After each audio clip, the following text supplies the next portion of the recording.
सबको जय शु प्रभु यीशु मसीह के पवित्र और सामर्थी मूल्यवान नाम में आप सब लोगों का मैं स्वागत करता हूं और आप सब लोगों को इस प्रार्थना में शामिल करता हूं यीशु मसीह के नाम में।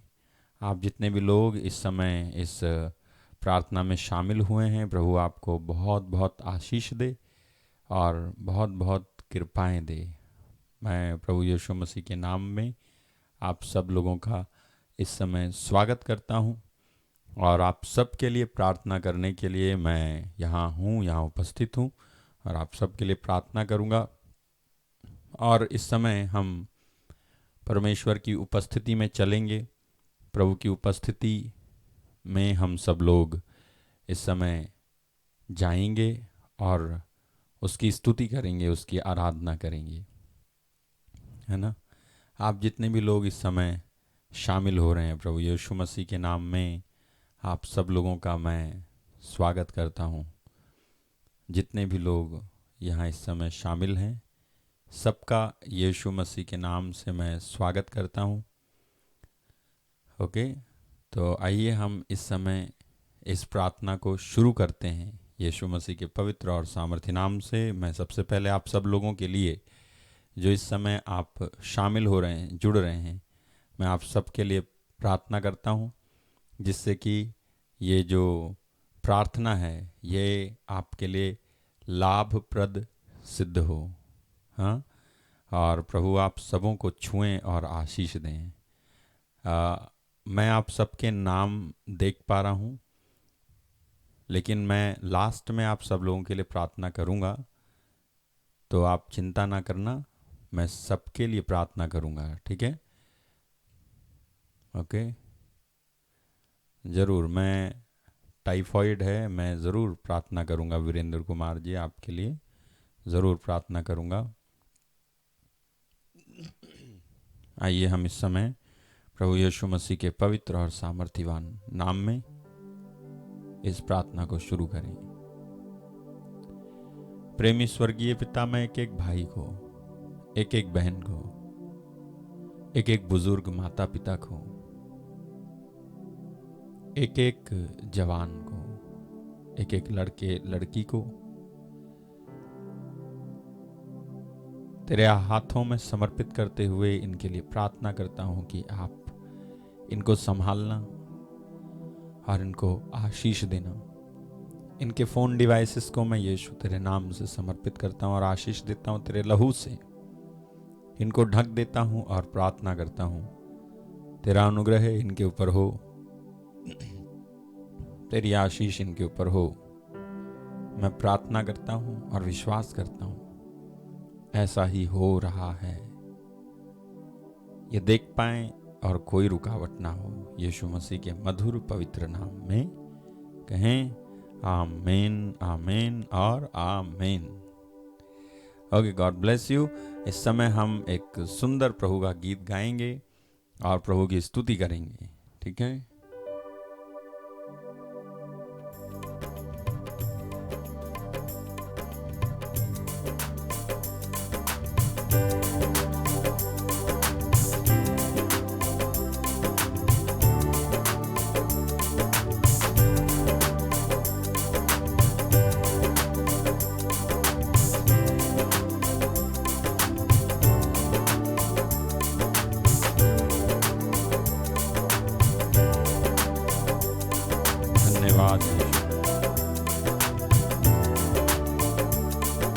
धन्यवाद पवित्र आत्मा, धन्यवाद धन्यवाद धन्यवाद Yishu. Hallelujah, thank you Jesus, praise you Jesus, praise you lord, thank you lord Jesus. धन्यवाद धन्यवाद धन्यवाद धन्यवाद, थैंक यू लॉर्ड।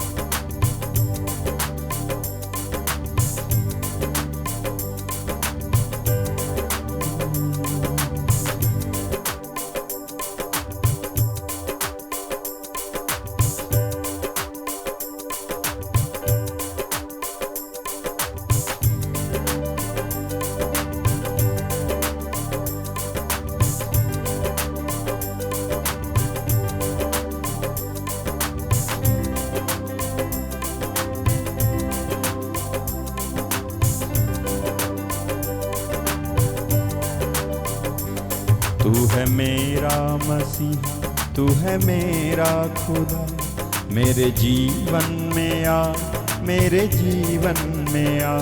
तू है मेरा मसीहा, तू है मेरा खुदा, मेरे जीवन में आ, मेरे जीवन में आ।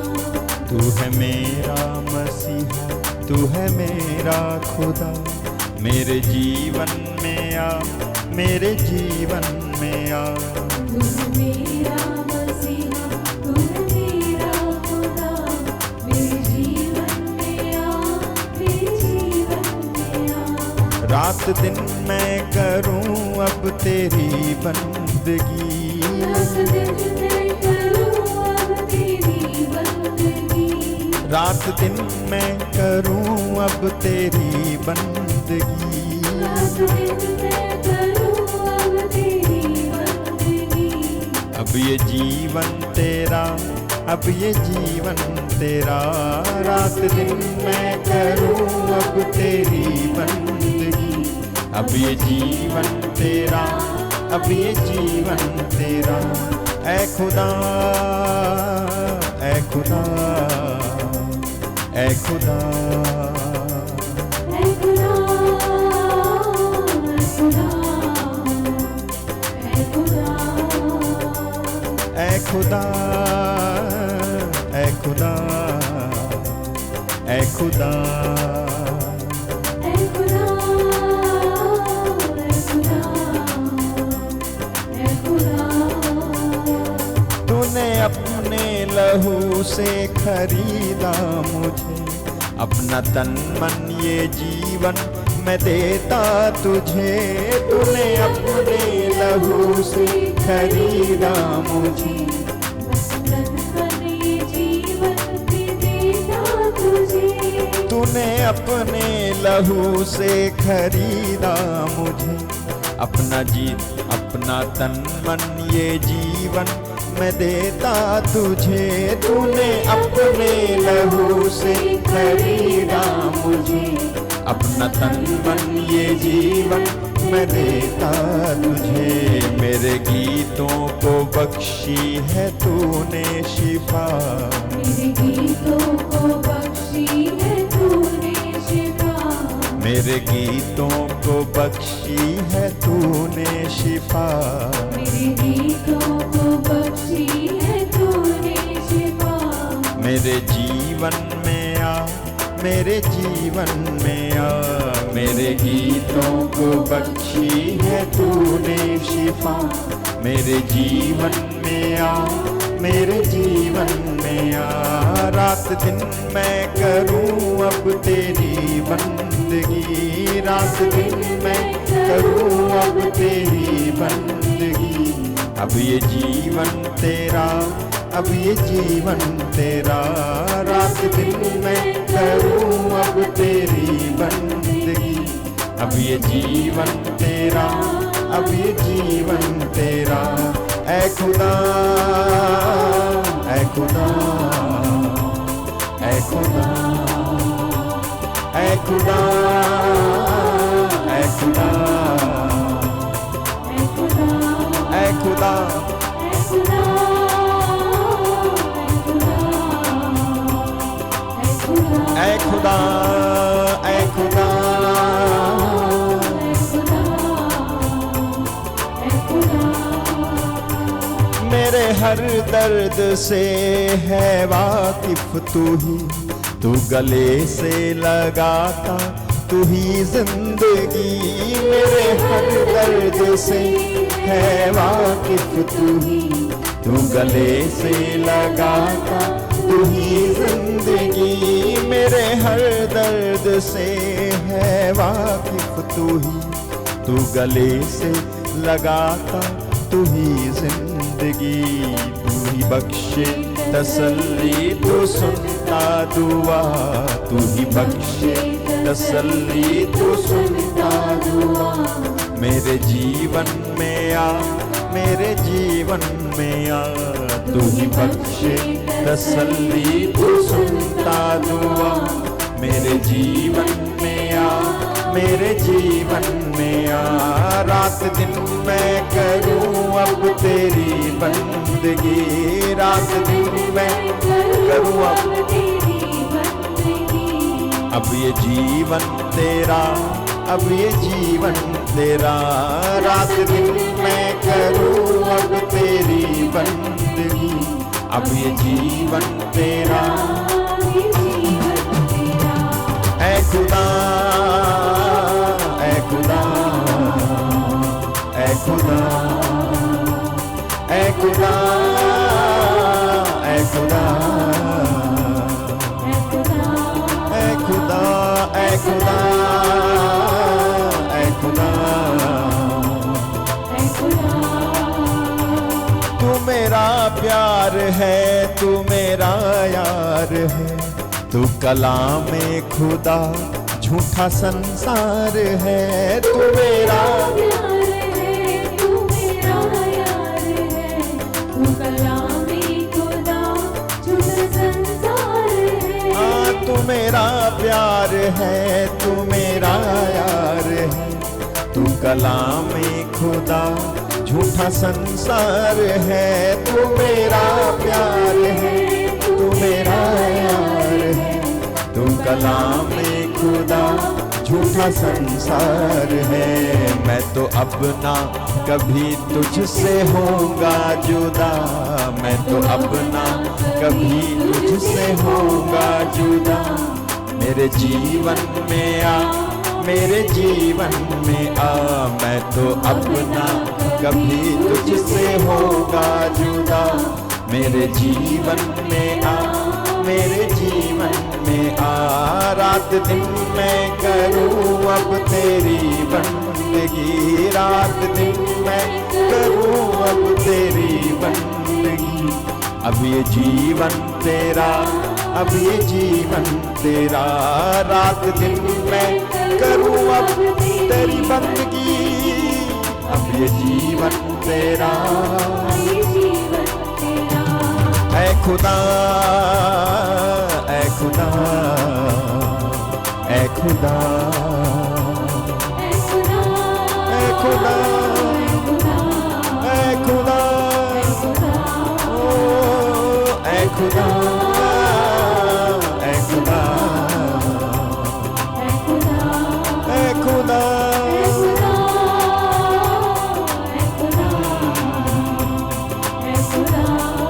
खुदा, ऐ खुदा, मेरे परमेश्वर, मेरे यहोवा। ऐ खुदा, ऐ खुदा, ऐ खुदा, ऐ खुदा।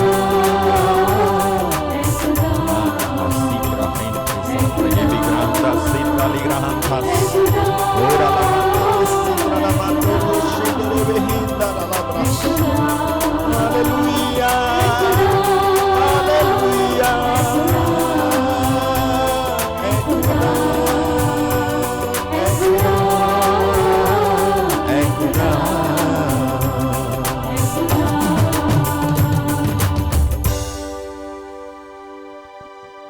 मेरे हर दर्द से है वाकिफ तू ही, तू गले से लगाता तू ही जिंदगी। मेरे हर दर्द से है वाकिफ तू ही, तू गले से लगाता तू ही जिंदगी। ओ मेरे हर दर्द से है वाकिफ तू ही, तू गले से लगाता तू ही जिंदगी। तू ही बख्श तसल्ली, तू सुनता दुआ। तू ही बख्शे तसल्ली, तू सुनता दुआ। मेरे जीवन में आ, मेरे जीवन में आ। तू ही बख्शे तसल्ली, तू सुनता दुआ। मेरे जीवन में आ,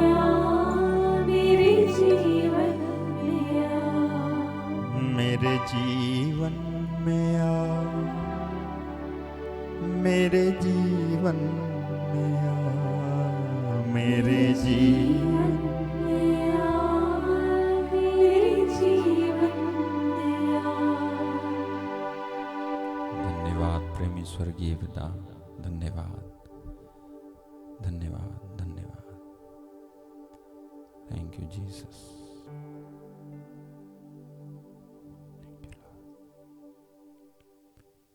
धन्यवाद। Praise the lord. हालेलुया। प्रभु आप सबों को आशीष दें। प्रभु आप सबों को आज के दिन स्पर्श करें और छुएं और उस पवित्र आत्मा से आप भर जाएं जिस पवित्र आत्मा की बारे में आप इन दिनों सीख रहे हैं और समझ रहे हैं। जिस पवित्र आत्मा के बारे में आप सीख रहे हैं और समझ रहे हैं, उस पवित्र आत्मा से आप सब लोग भर जाएं। मैं आज आप सबके लिए प्रार्थना करूंगा। मैं रोज़ाना आपके लिए प्रार्थना कर रहा हूं और हर दिन मैं प्रभु के सामने आपको रख रहा हूं। हर दिन मैं प्रभु के सामने आपको रख रहा हूं। आप बिल्कुल भी चिंता मत करना और आप में से कोई भी ये मत सोचना कि हमारे लिए प्रार्थना नहीं कर रहे होंगे तो हमें भाई अशोक को याद दिलाना पड़ेगा, नहीं तो ये भूल जाएंगे। ऐसा नहीं है मेरे भाई मेरी बहन। मैं सचमुच में आपके लिए प्रार्थना कर रहा हूँ और मैं बराबर आपके लिए लगातार आपके लिए प्रार्थना कर रहा हूँ, लगातार। और मैं कैसे प्रार्थना कर रहा हूँ, क्या कर रहा हूँ आपके लिए, वो मैं जानता हूँ और मेरा प्रभु जानता है। लेकिन मैं आपके लिए बराबर प्रार्थना कर रहा हूँ और उस बोझ के साथ, उस तरस के साथ मैं प्रार्थना कर रहा हूँ कि प्रभु आपको छुएं और स्पर्श करें। ठीक है, तो आइए हम इस समय परमेश्वर के वचन में जाएंगे। और कल और उससे पहले मैंने आपको 2 दिन 3 दिन लगभग पवित्र आत्मा के जो 2 वरदान हैं शुरू के, प्रज्ञा के शब्द का वरदान और ज्ञान के शब्द का वरदान, इन दोनों के बारे में मैंने आपको बताया। और प्रज्ञा के वरदान में से जो बताने को रह गया है वो मैं आपको बताऊंगा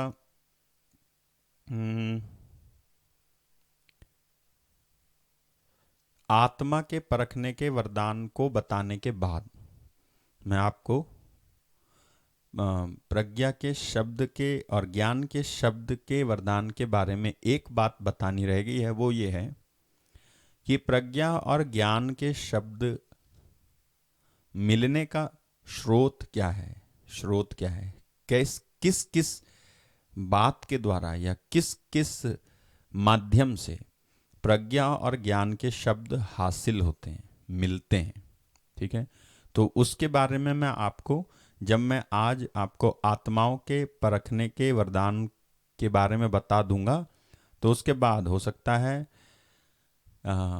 सोमवार से मैं आपको बताऊंगा, क्योंकि कल तो संडे है और दिन की प्रार्थना होगी, तो दिन की प्रार्थना में हो सकता है कोई अलग विषय हो, लेकिन मैं आपको सोमवार को ज़रूर बताऊंगा और इसको पूरा करूंगा और फिर हम आगे चलेंगे। खैर, आज हमारे सामने एक और वरदान है जिसके बारे में हमें सीखना और समझना है, और वो है कुरिन्थियों के नाम लिखा पहला पत्र अध्याय 12 है ना, 1 Corinthians chapter 12 और उसके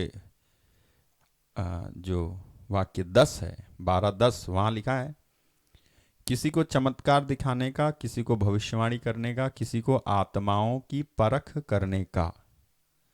तो ये जो आत्माओं की परख करने का वरदान है, ये पवित्र आत्मा का वरदान है। लेकिन मैंने आपको, जैसा कि मैंने बताया है, ये वरदान 3 भागों में विभाजित हैं। पहला है गिफ्ट ऑफ रेवलेशन, यानी रहस्यों को खोलने का वरदान। रहस्यों को खोलने के 3 वरदान हैं जो मन में काम करते हैं। वो है प्रज्ञा का शब्द, ज्ञान का शब्द और आत्माओं की परख।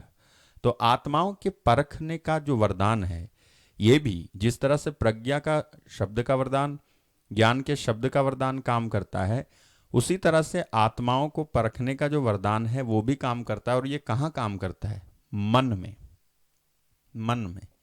ठीक है, मन में, माइंड में। ठीक है, इसको बोलते हैं माइंड गिफ्ट। आप आश्चर्य करोगे, एक वचन है बाइबल में, रोमन्स, मैंने कई बार इसको पढ़ा है, Romans chapter 12, Romans chapter 12 verse 1 से। और मैं आपको दिखाता हूँ मन के बारे में, माइंड के बारे में बाइबल क्या कहती है। 12:1 रोमन्स चैप्टर 12 वर्स 1 एंड 2 मैं पढ़ता हूँ। लिखा है, इसलिए हे भाइयों, मैं तुमसे परमेश्वर की दया स्मरण दिलाकर विनती करता हूँ कि अपने शरीरों को जीवित, पवित्र और परमेश्वर को भावता हुआ बलिदान करके चढ़ाओ, यही तुम्हारी आत्मिक सेवा है। और इस संसार के सदृश ना बनो, परंतु तुम्हारी बुद्धि के नए हो जाने से तुम्हारा चाल चलन भी बदलता जाए। लेकिन इंग्लिश में लिखा है, be not conform to this world but be ye transformed by the renewing of your mind. तेरे मन के नए हो जाने से तेरा चाल चलन भी बदलता जाए। आपको मालूम है, ये जो गिफ्ट है, जो आत्माओं को परखने का जो वरदान है, ये मन में, प्रज्ञा के शब्द का वरदान मन में, ज्ञान के शब्द का वरदान मन में, और आत्माओं को परखने का जो वरदान है, ये मन में काम करता है। इसलिए मन का शुद्ध होना बहुत अधिक आवश्यक है। हमारे मन का शुद्ध होना बहुत अधिक आवश्यक है, क्योंकि पवित्र आत्मा ऐसे किसी भी मन का उपयोग नहीं करेगा जो बुराई से भरा हुआ है। मैं आपको एक और वचन दिखाता हूं, यिर्मयाह चैप्टर 17। यिर्मयाह अध्याय 17 और उसके वचन 9 को यदि आप पढ़ेंगे तो वहां लिखा है, यिर्मयाह चैप्टर 17 वर्स 9, मन तो सब वस्तुओं से अधिक धोखा देने वाला होता है। The heart is deceitful above all things and desperately wicked, who can know it. जो मन है वो सबसे अधिक धोखा देने वाला होता है मनुष्य का, है ना? ठीक है, मनुष्य का जो मन है वो सबसे ज्यादा धोखा देने वाला होता है। तो ये जो धोखा देने वाला मन है, इसमें अगर सुधार नहीं आया तो परमेश्वर का आत्मा के जो ये 3 वरदान हैं, आज तीसरे वरदान की मैं चर्चा करूंगा। पहला और दूसरा वरदान की चर्चा, पहले दूसरे वरदान की चर्चा मैं कर चुका हूं, प्रज्ञा के शब्द के वरदान और ज्ञान के शब्द के वरदान, ये भी दोनों, और तीसरा वरदान आत्माओं के परखने का वरदान, ये मन में काम करते हैं। लेकिन यदि आपके मन में शुद्धता नहीं है, सफाई नहीं है, तो ये वरदान वहां पे काम नहीं कर पाएगा, कुछ और काम करेगा। ठीक है, यहां लिखा है, मन तो सब वस्तुओं से अधिक धोखा देने वाला होता है, उसमें असाध्य रोग लगा है, उसका भेद कौन जान सकता है। एक और ट्रांसलेशन है, वो यहां लिखा हुआ है, व्यक्ति का दिमाग बड़ा कपटी होता है, दिमाग बहुत बीमार भी हो सकता है, और कोई भी व्यक्ति दिमाग को ठीक नहीं समझता। कोई भी व्यक्ति दिमाग को, अब ये कोई मेंटल प्रॉब्लम नहीं है, मेंटल डिजीज और सिकनेस नहीं है, बल्कि ये जिस मन में बीमारी की बात हो रही है ना, वो है कि आपकी अंदर की आंतरिक शुद्धता, यदि अंदर में शुद्धता नहीं है, मन में सफाई नहीं है, तो पवित्र आत्मा के वरदान के ऑपरेशन में प्रॉब्लम होगी आपके जीवन में।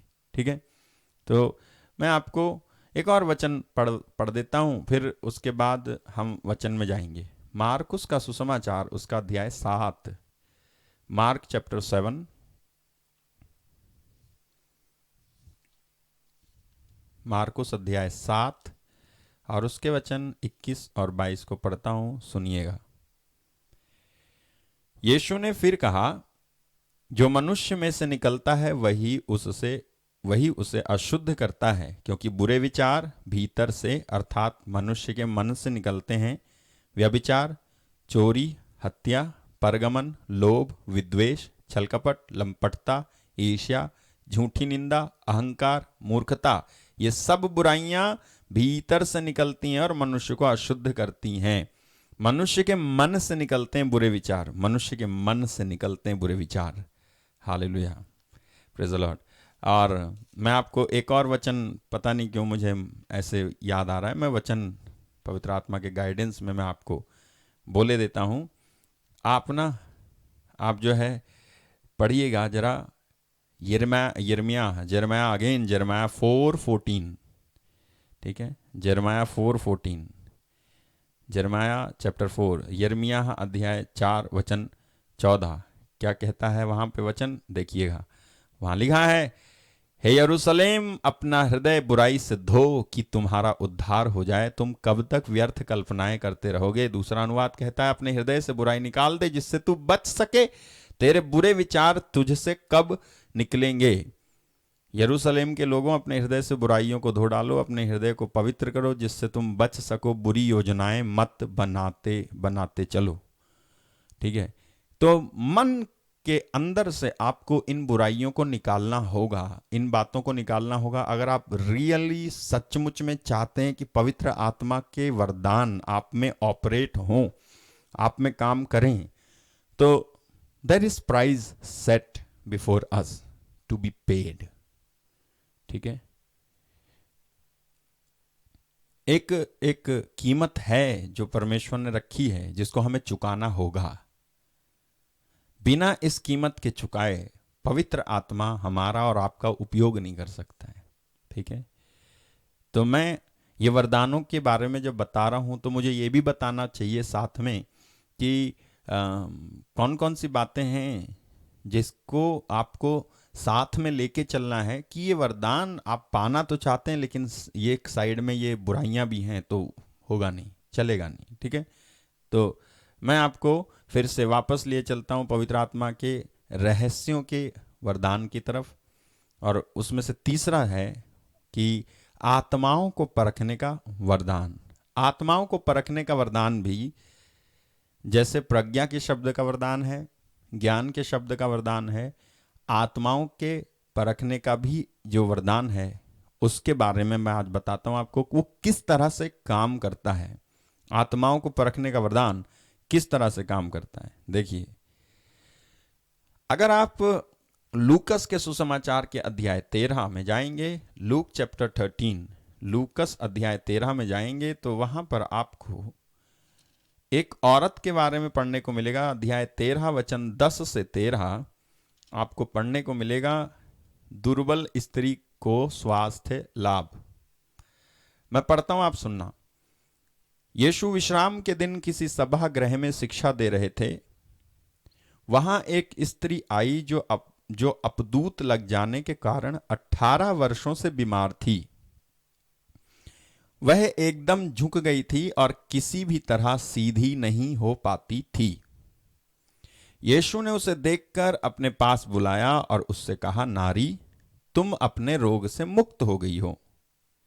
और उन्होंने उस पर हाथ रख दिए। उसी क्षण वह सीधी हो गई और ईश्वर की स्तुति करती रही। सभागृह का अधिकारी चिढ़ गया क्योंकि यीशु ने विश्राम के दिन उस स्त्री को चंगा किया था। उसने लोगों से कहा, 6 दिन है जिनमें काम करना उचित है, इसलिए उन्हीं दिनों चंगे होने के लिए आओ, विश्राम के दिन नहीं। परंतु प्रभु ने उसे उत्तर दिया, ढोंगियों, क्या तुम में से हर एक विश्राम के दिन अपना बैल या गधा थान से खोलकर पानी पिलाने नहीं ले जाता है? अब देखो, ये जो 16वां वाक्य है 13:16 ऑफ लूक, उसमें यीशु क्या कहते हैं? अभी तक यीशु मसीह ने यह रिवील नहीं किया था किसी को कि यह स्त्री 18 साल से क्यों झुकी हुई थी, लेकिन अब बोलते हैं यीशु मसीह। यीशु कहते हैं, शैतान ने इस स्त्री इब्राहिम की इस बेटी को इन 18 वर्षों से बांध रखा था। यीशु को कैसे पता चला कि शैतान ने बांध रखा है? ठीक है, यीशु को कैसे पता चल गया कि शैतान ने बांध रखा है? क्योंकि उन्होंने उसको जब देखा तो आत्मा के परखने के वरदान के साथ साथ प्रज्ञा और ज्ञान के शब्द के वरदान ने भी मिलकर के काम किया। और चौथा वरदान जिसने काम किया था वो था चंगाई का वरदान, जिसके बारे में हम बाद में बात करेंगे। तो यीशु मसीह इस औरत को देख करके कहते हैं इसको ठीक कर देते हैं। वो झुकी थी, कितने साल से झुकी थी? 18 साल से। अब बाइबल ये डिटेल में नहीं बताती है कि 18 साल कब से शुरू हुए थे उसके जीवन में, उस औरत के जीवन में 18 साल कब से शुरू हुए थे। लेकिन 18 साल बहुत होते हैं, ज़्यादा होते हैं, बहुत होते हैं 18 साल, कम नहीं होते। 18 साल जिंदगी का कुछ हिस्सा तो होता ही है। 18 साल तक बीमार, 18 साल तक झुके झुके चलती थी ये औरत, और इसको पता ही नहीं था कि किसने इसको झुका रखा था। किसने झुका रखा था मालूम है? एक आत्मा ने, एक आत्मा ने। और ये जो मैं ना आपको एक दूसरे अनुवाद से पढ़ के बताता हूँ। दूसरे अनुवाद से भी पढ़ के मैं बताऊंगा आपको, जिससे कि ये क्लियर हो जाए कि ये जो अपदूत, ये जो यीशु ने कहा कि शैतान ने बांध रखा था, जो यीशु ने कहा शैतान ने बांध रखा था, दरअसल इंग्लिश इस तरह से बताता है 13:10 से। 16वां वाक्य पढ़ता हूं। 16वें में यीशु ने कहा, and this women a daughter of Abraham whom Satan has bound for 18 long years। ठीक है, तो यहां पर जो इसकी व्याख्या हुई है ना कि शैतान ने बांध रखा था, इसके बारे में मैंने 13:10 से पढ़ा। 13:11 को यदि आप पढ़ेंगे, शैतान ने कैसे बांधा था उसको, 13:11 में लिखा है, वहां एक स्त्री आई जो अपदूत लग जाने के कारण 18 वर्षों से बीमार थी। अपदूत लग जाने के कारण, ठीक है, by a spirit, demon, she was bent double and could not straighten up at all.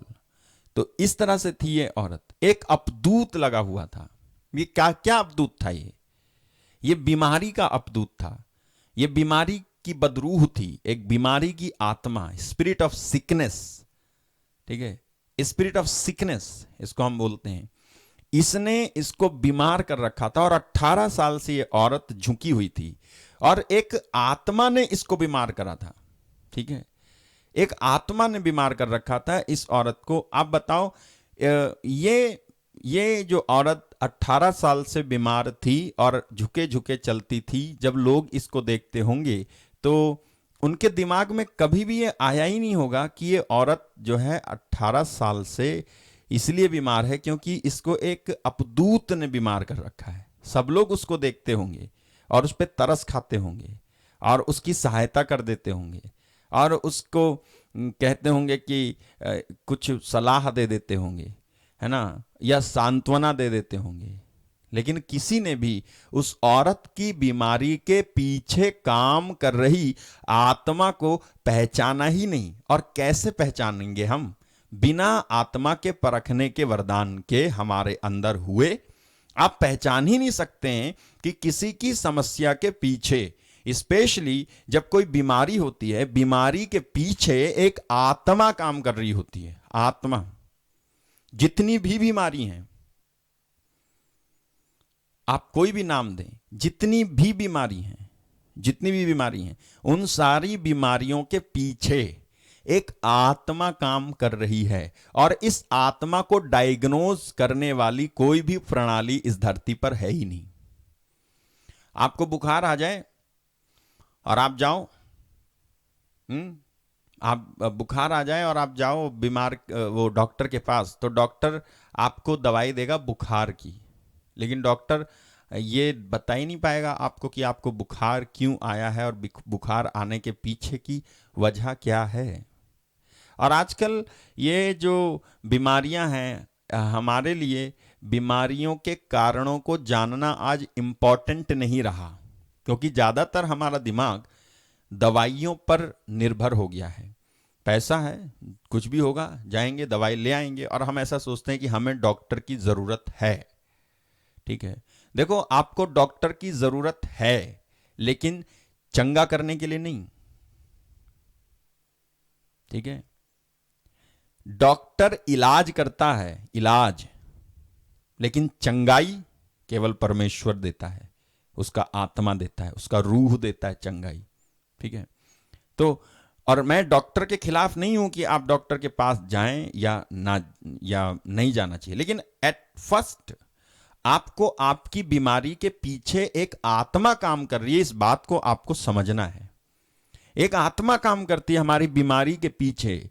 अगर आपको थायराइड है, एक आत्मा काम कर रही है। आप मुझे बताओ, अगर यीशु मसीह सच में आपके सामने आए या आप यीशु के सामने पहुंच जाओ और आपको थायराइड है, तो क्या आपको थायराइड रहेगा? रहना चाहिए? क्या समझते हैं, आपको रहना चाहिए थायराइड? है यीशु मसीह की उपस्थिति में, यीशु मसीह के सामने क्या थायराइड रहना चाहिए?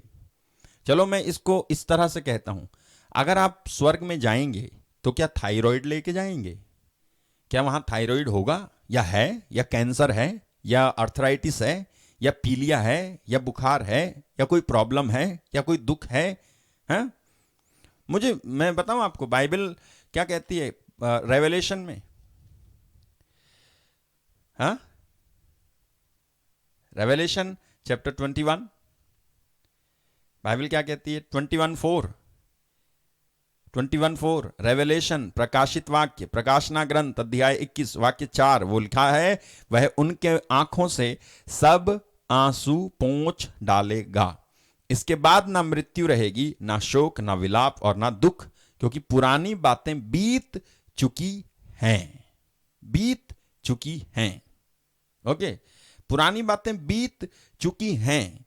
लेकिन ये पुरानी बातें केवल तब ही बीत चुकी होंगी ऐसा नहीं है, बल्कि ये पुरानी बातों का बीतना यीशु मसीह के इस धरती पर आते ही शुरू हो चुका था और शुरू है। आपको मालूम नहीं है कि 2 कुरिन्थियंस चैप्टर 5, दूसरा कुरिन्थी अध्याय 5 वाक्य 17 क्या कहता है? दूसरा कुरिन्थी अध्याय 5 वाक्य 17 कहता है, अब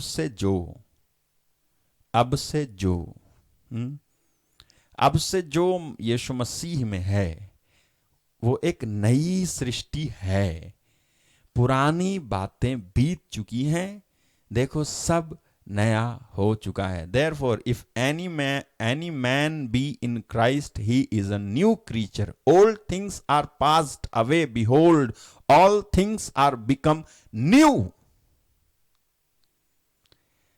यदि कोई मसीह में है तो अब वह परमेश्वर की नई सृष्टि का अंग है। पुरानी बातें जाती नहीं। कौन सी पुरानी बातें? बीमारी, सिकनेस। मैंने अक्सर कहा है, परमेश्वर बीमारियां नहीं भेजता है, तो फिर शैतान करता है ये काम। बीमारियां भेजने का काम शैतान का है, वो शैतान बीमारियां भेजता है। जेम्स चैप्टर 1 वर्स 17 में लिखा है, याकूब अध्याय 1 वचन 17 में लिखा है। याकूब 1:17 कहता है कि सारे उत्तम दान और वरदान ऊपर की ओर से आते हैं, स्वर्ग की ओर से आते हैं। ठीक है, स्वर्ग की ओर से आते हैं। जितने भी उत्तम वरदान हैं सब स्वर्ग की ओर से आते हैं। तो बीमारियां स्वर्ग की ओर से नहीं आती हैं, बल्कि अच्छी चीजें स्वर्ग से आती हैं। तेरा स्वास्थ्य, तुम्हारी हेल्थ, तुम्हारा स्वास्थ्य स्वर्ग की ओर से आता है।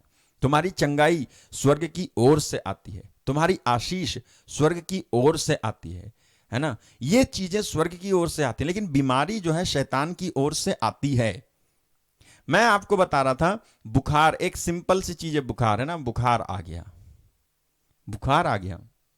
आपको याद है यीशु मसीह ने किसी के बुखार को डांटा था? हैं? पतरस की मदर इन लॉ, पतरस की सास जो है बुखार में पड़ी थी। यीशु उसके घर पहुंच गए और यीशु मसीह ने क्या करा? यीशु मसीह ने उसको देखा और यीशु ने कहा, पतरस की सास के बुखार को, बाइबल कहती है पतरस की सास के बुखार को उन्होंने डांटा, है ना? डांटा लिखा है ना? है या ऐसे लिखा है कि पतरस की सास को सलाह देने बैठ गए यीशु, उठो, या पतरस अपनी सासू मां को उठाओ और किसी वैद्य के पास ले चलो या किसी वैद्य को बुला लाओ यहां सासू मां के पास। तो क्या था वो बुखार? वो उस बुखार के पीछे एक आत्मा बैठी हुई थी छुपके, जो आत्मा केवल आत्माओं को परखने के वरदान को हासिल किए हुए व्यक्ति को ही दिखाई देगी। आत्माओं के वरदान को हासिल किए हुए व्यक्ति को समझ में आएगा कि इसके बुखार के पीछे एक आत्मा बैठी हुई है जिसकी वजह से यह बुखार में बीमार है। अगर ऐसा नहीं था तो यीशु मसीह को पतरस की सास की सास के बुखार को डांटने की जरूरत नहीं थी। बुखार को क्या डांट के ठीक करेंगे? लेकिन हां, ऐसा हुआ है, बुखार को डांटा यीशु मसीह ने। Literally he rebuked the fever, he rebuked fever. ठीक है, उन्होंने बुखार को डांटा।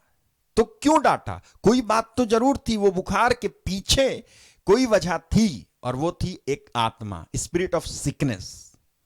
Remember always, spirit of sickness, बीमारी की आत्मा।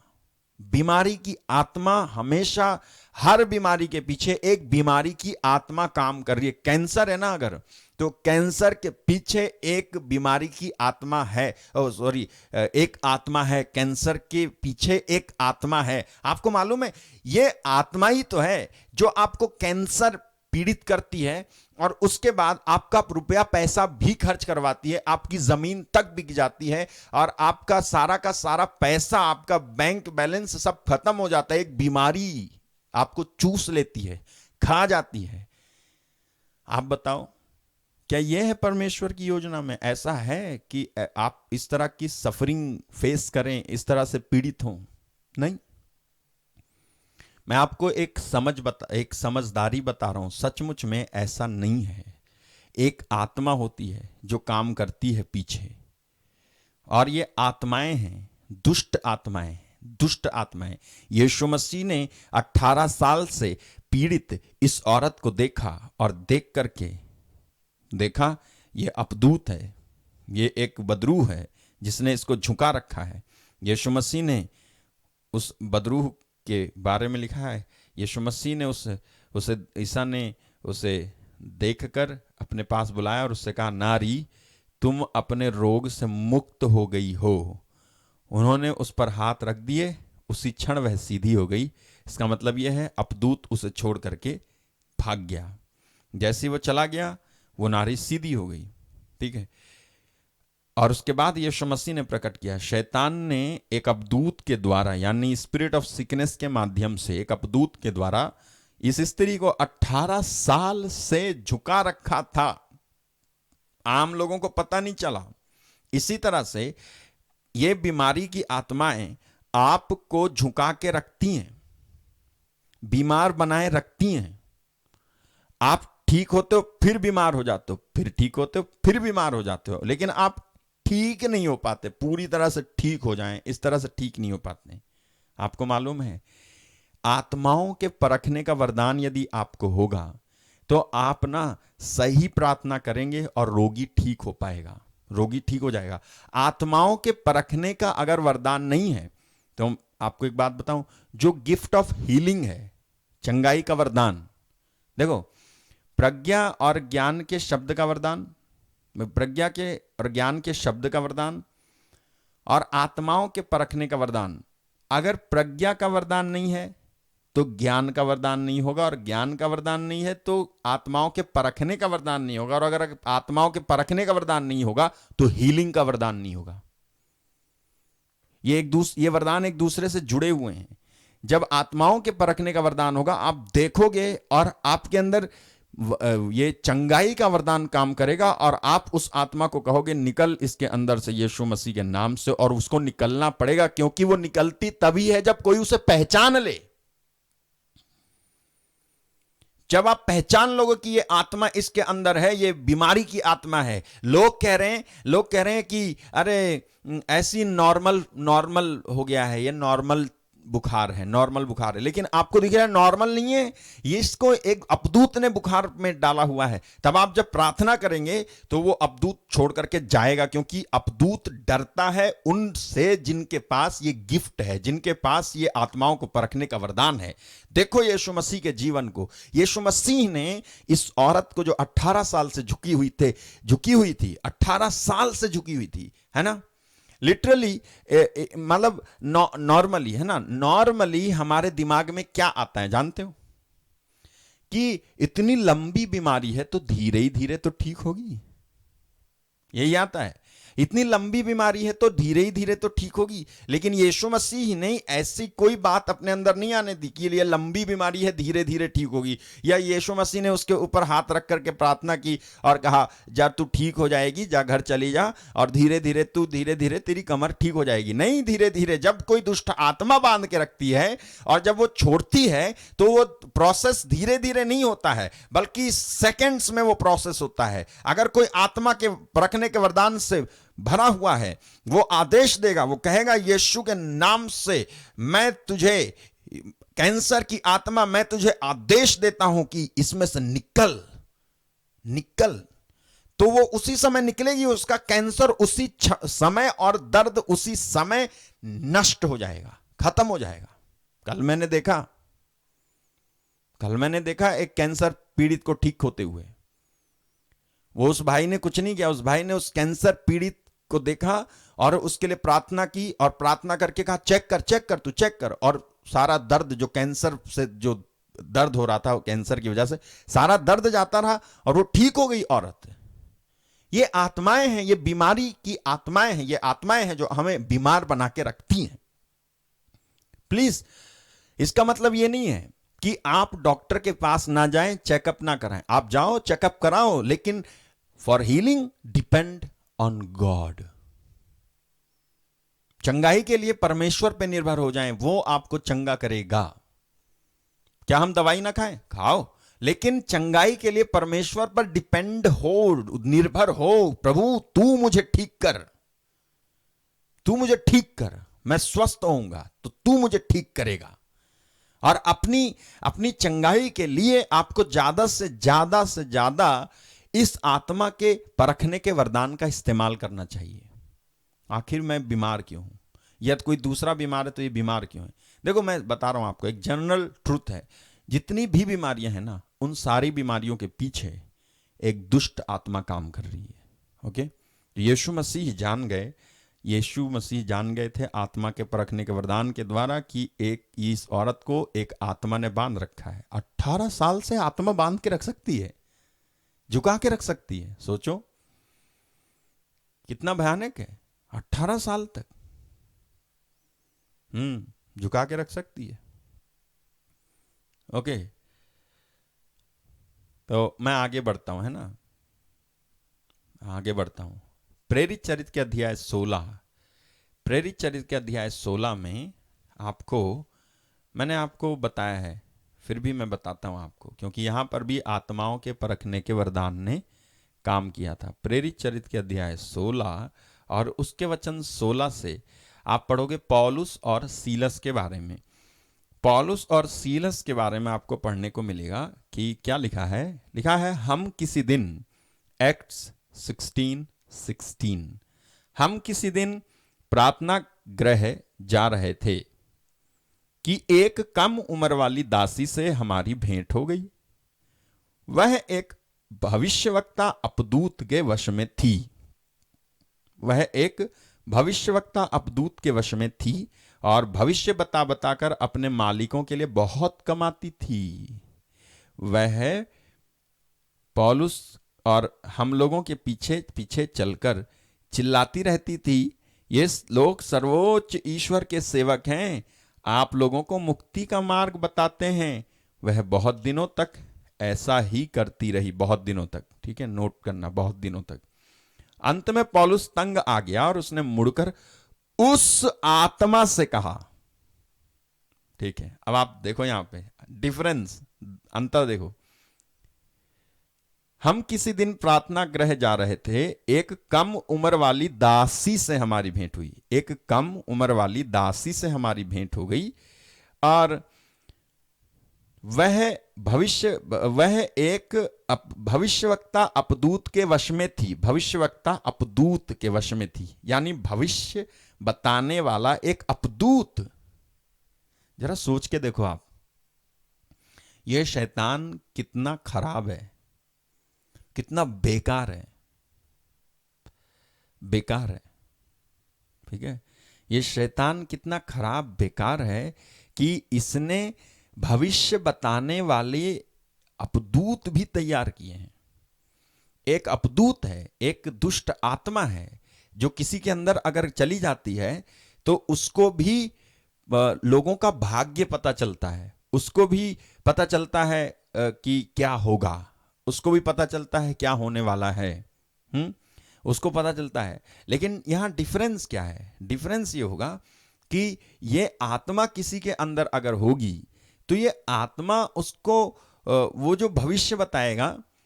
मैं आपको एक उदाहरण देता हूं। एक भाई साहब मेरे पास आए और मुझे बताया उन्होंने कि हम एक जगह गए थे और उनकी मम्मी बीमार थी और उन्होंने हमसे जो है कुछ नहीं मांगा।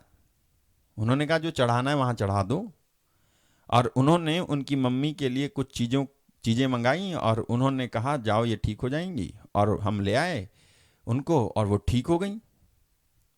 तो भैया वो ठीक हो गई, ऐसे तो यीशु भी ठीक करते हैं, उन्होंने भी ठीक कर दिया, तो इसमें अंतर क्या है? तो मैंने पूछा बताओ उस भाई ने जिसने भी ठीक कर दिया तुम्हारी माँ को, ये बताओ कि उसने क्या तुम्हारे परिवार के किसी भी सदस्य को बीड़ी, सिगरेट, पान, तंबाकू, व्यभिचार, चोरी, गाली देना, नशा करना, वासना करना और व्यभिचार करना, इन सब के बारे में क्या मना किया? उसने मना किया? बोले नहीं। मैंने कहा उसने कहा कि तुम पाप मत करो? बोले नहीं। मैंने कहा जिसने भी तुमको ठीक कर दिया, भविष्य बता दिया, या तुम्हारी हाथ की जो है रेखा पढ़ ली, तुम्हारी तकदीर बता दी, उसने कभी तुमसे कहा कि तुम्हारे अंदर जो पाप और गुनाह है उसको छोड़ो?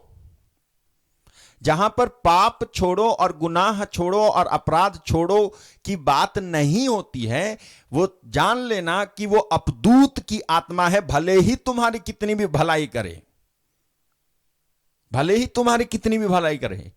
मालूम है, ऐसी अपदूत की आत्माएं जिन लोगों के अंदर होती हैं वो पक्का सेक्स क्राइम में फंसे होते हैं, पक्का व्यभिचार में फंसे होंगे, पक्का वासना में फंसे होंगे। अपनी बहन लगेगी, दूसरे की बहन नहीं लगेगी। वासना से दिमाग में भरे होंगे, वासना के विचार दिमाग में भरे हुए होंगे। ये ऐसे अपदूत हैं जो दुनिया में हैं, जिससे लोग पीड़ित हैं, ग्रसित हैं, है ना। ये दुष्ट आत्माएं आपका भला करेंगी, ये दुष्ट आत्माएं आपकी सहायता करेंगी, लेकिन अपने फायदे के लिए, अपने फायदे के लिए। क्योंकि आप उनके ऐसे कस्टमर हो कि वो आपको छोड़ेंगी नहीं। और जहां उनको ये आभास हो जाएगा कि तुम यीशु की तरफ ना चले जाओ, तो तुम्हारा फायदा भी करने लगेंगी, तुम्हारा फायदा करने लगेंगी, तुमको जो है पैसा देने लगेंगी, या तुम्हारा जो है तुमको ठीक भी कर सकती हैं वो, just for the sake of their own benefits, उनके अपने फायदे के लिए। आप में से कितने लोगों को ये बात समझ में आ रही है, नहीं आ रही है?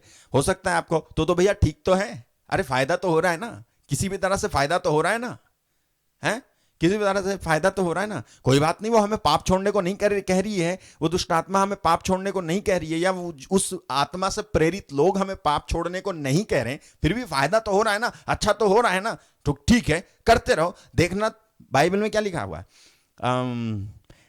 प्रोवर्ब 16:25, प्रोवर्ब 16:25, प्रोवर्ब सूक्ति का ग्रंथ अध्याय 16 वचन 25, सूक्ति का ग्रंथ अध्याय 16 और उसके वचन 25 में देखो क्या लिखा है। वहां लिखा है, there is a way which seems right to a man and appears straight before him, but its end is the way of death.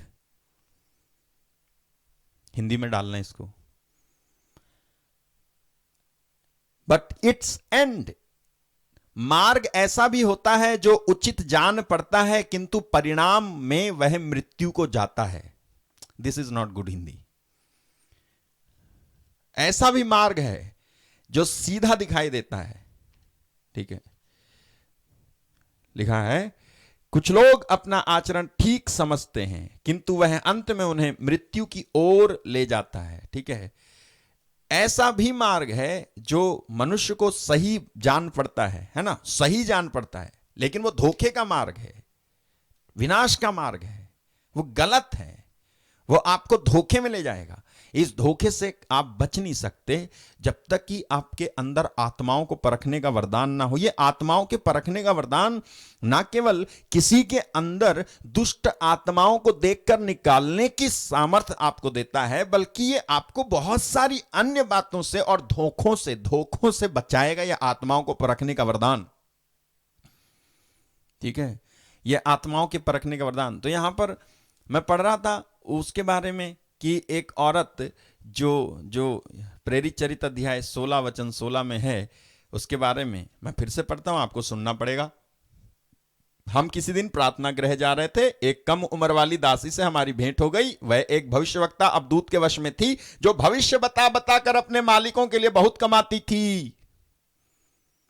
ठीक है, देखा आपने, भविष्य बता कर अपने मालिकों के लिए बहुत कमाती थी. आगे लिखा है वह पौलुस और हम लोगों के पीछे पीछे चलकर चिल्लाती रहती थी, ये लोग सर्वोच्च ईश्वर के सेवक हैं और आप लोगों को मुक्ति का मार्ग बताते हैं. वे बहुत दिनों तक ऐसा ही करती रही. अंत में पौलुस तंग आ गया और उसने मुड़कर उस आत्मा से कहा. यह मुझे बताता है पौलुस ने यहां पर उस लड़की से नहीं कहा. ठीक है, उस लड़की से नहीं कहा, बल्कि उस लड़की के अंदर रह रही आत्मा से कहा. इसका मतलब पौलुस देख पाया उस आत्मा को. यही मतलब है, पौलुस देख पाया उस आत्मा को. याद है आपको, यीशु मसीह जो है अपने मृत्यु के बारे में बता रहे थे और बता रहे थे तो पतरस सुन रहे थे.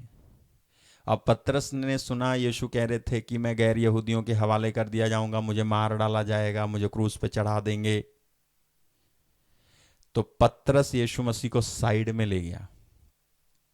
साइड में ले जाकर के डांटता है यीशु को, आपको ऐसा नहीं कहना चाहिए, आपके साथ कभी भी ऐसी बात नहीं होनी चाहिए. जैसे पतरस जाने कितना बड़ा ज्ञानी है जो यीशु मसीह को सिखा रहा है कि आपसे गलत बात मुंह से निकल गई है, जिसके मुंह से कभी कोई गलत बात नहीं निकली. पतरस सिखा रहा है यीशु मसीह को कि आपको ऐसा नहीं कहना चाहिए, आप पर ये सब नहीं बीतनी चाहिए. तब यीशु मसीह बड़े खुश हो गए हैं, बड़े प्रसन्न हो गए और पीठ थपथपाई पतरस की, बोले बहुत अच्छा पतरस, तूने मेरी आंखें खोल दी हैं. ऐसा किया क्या उन्होंने? ना, ऐसा नहीं किया कुछ भी. यीशु मसीह ने पतरस की ओर मुड़कर के क्या कहा? हट जा शैतान.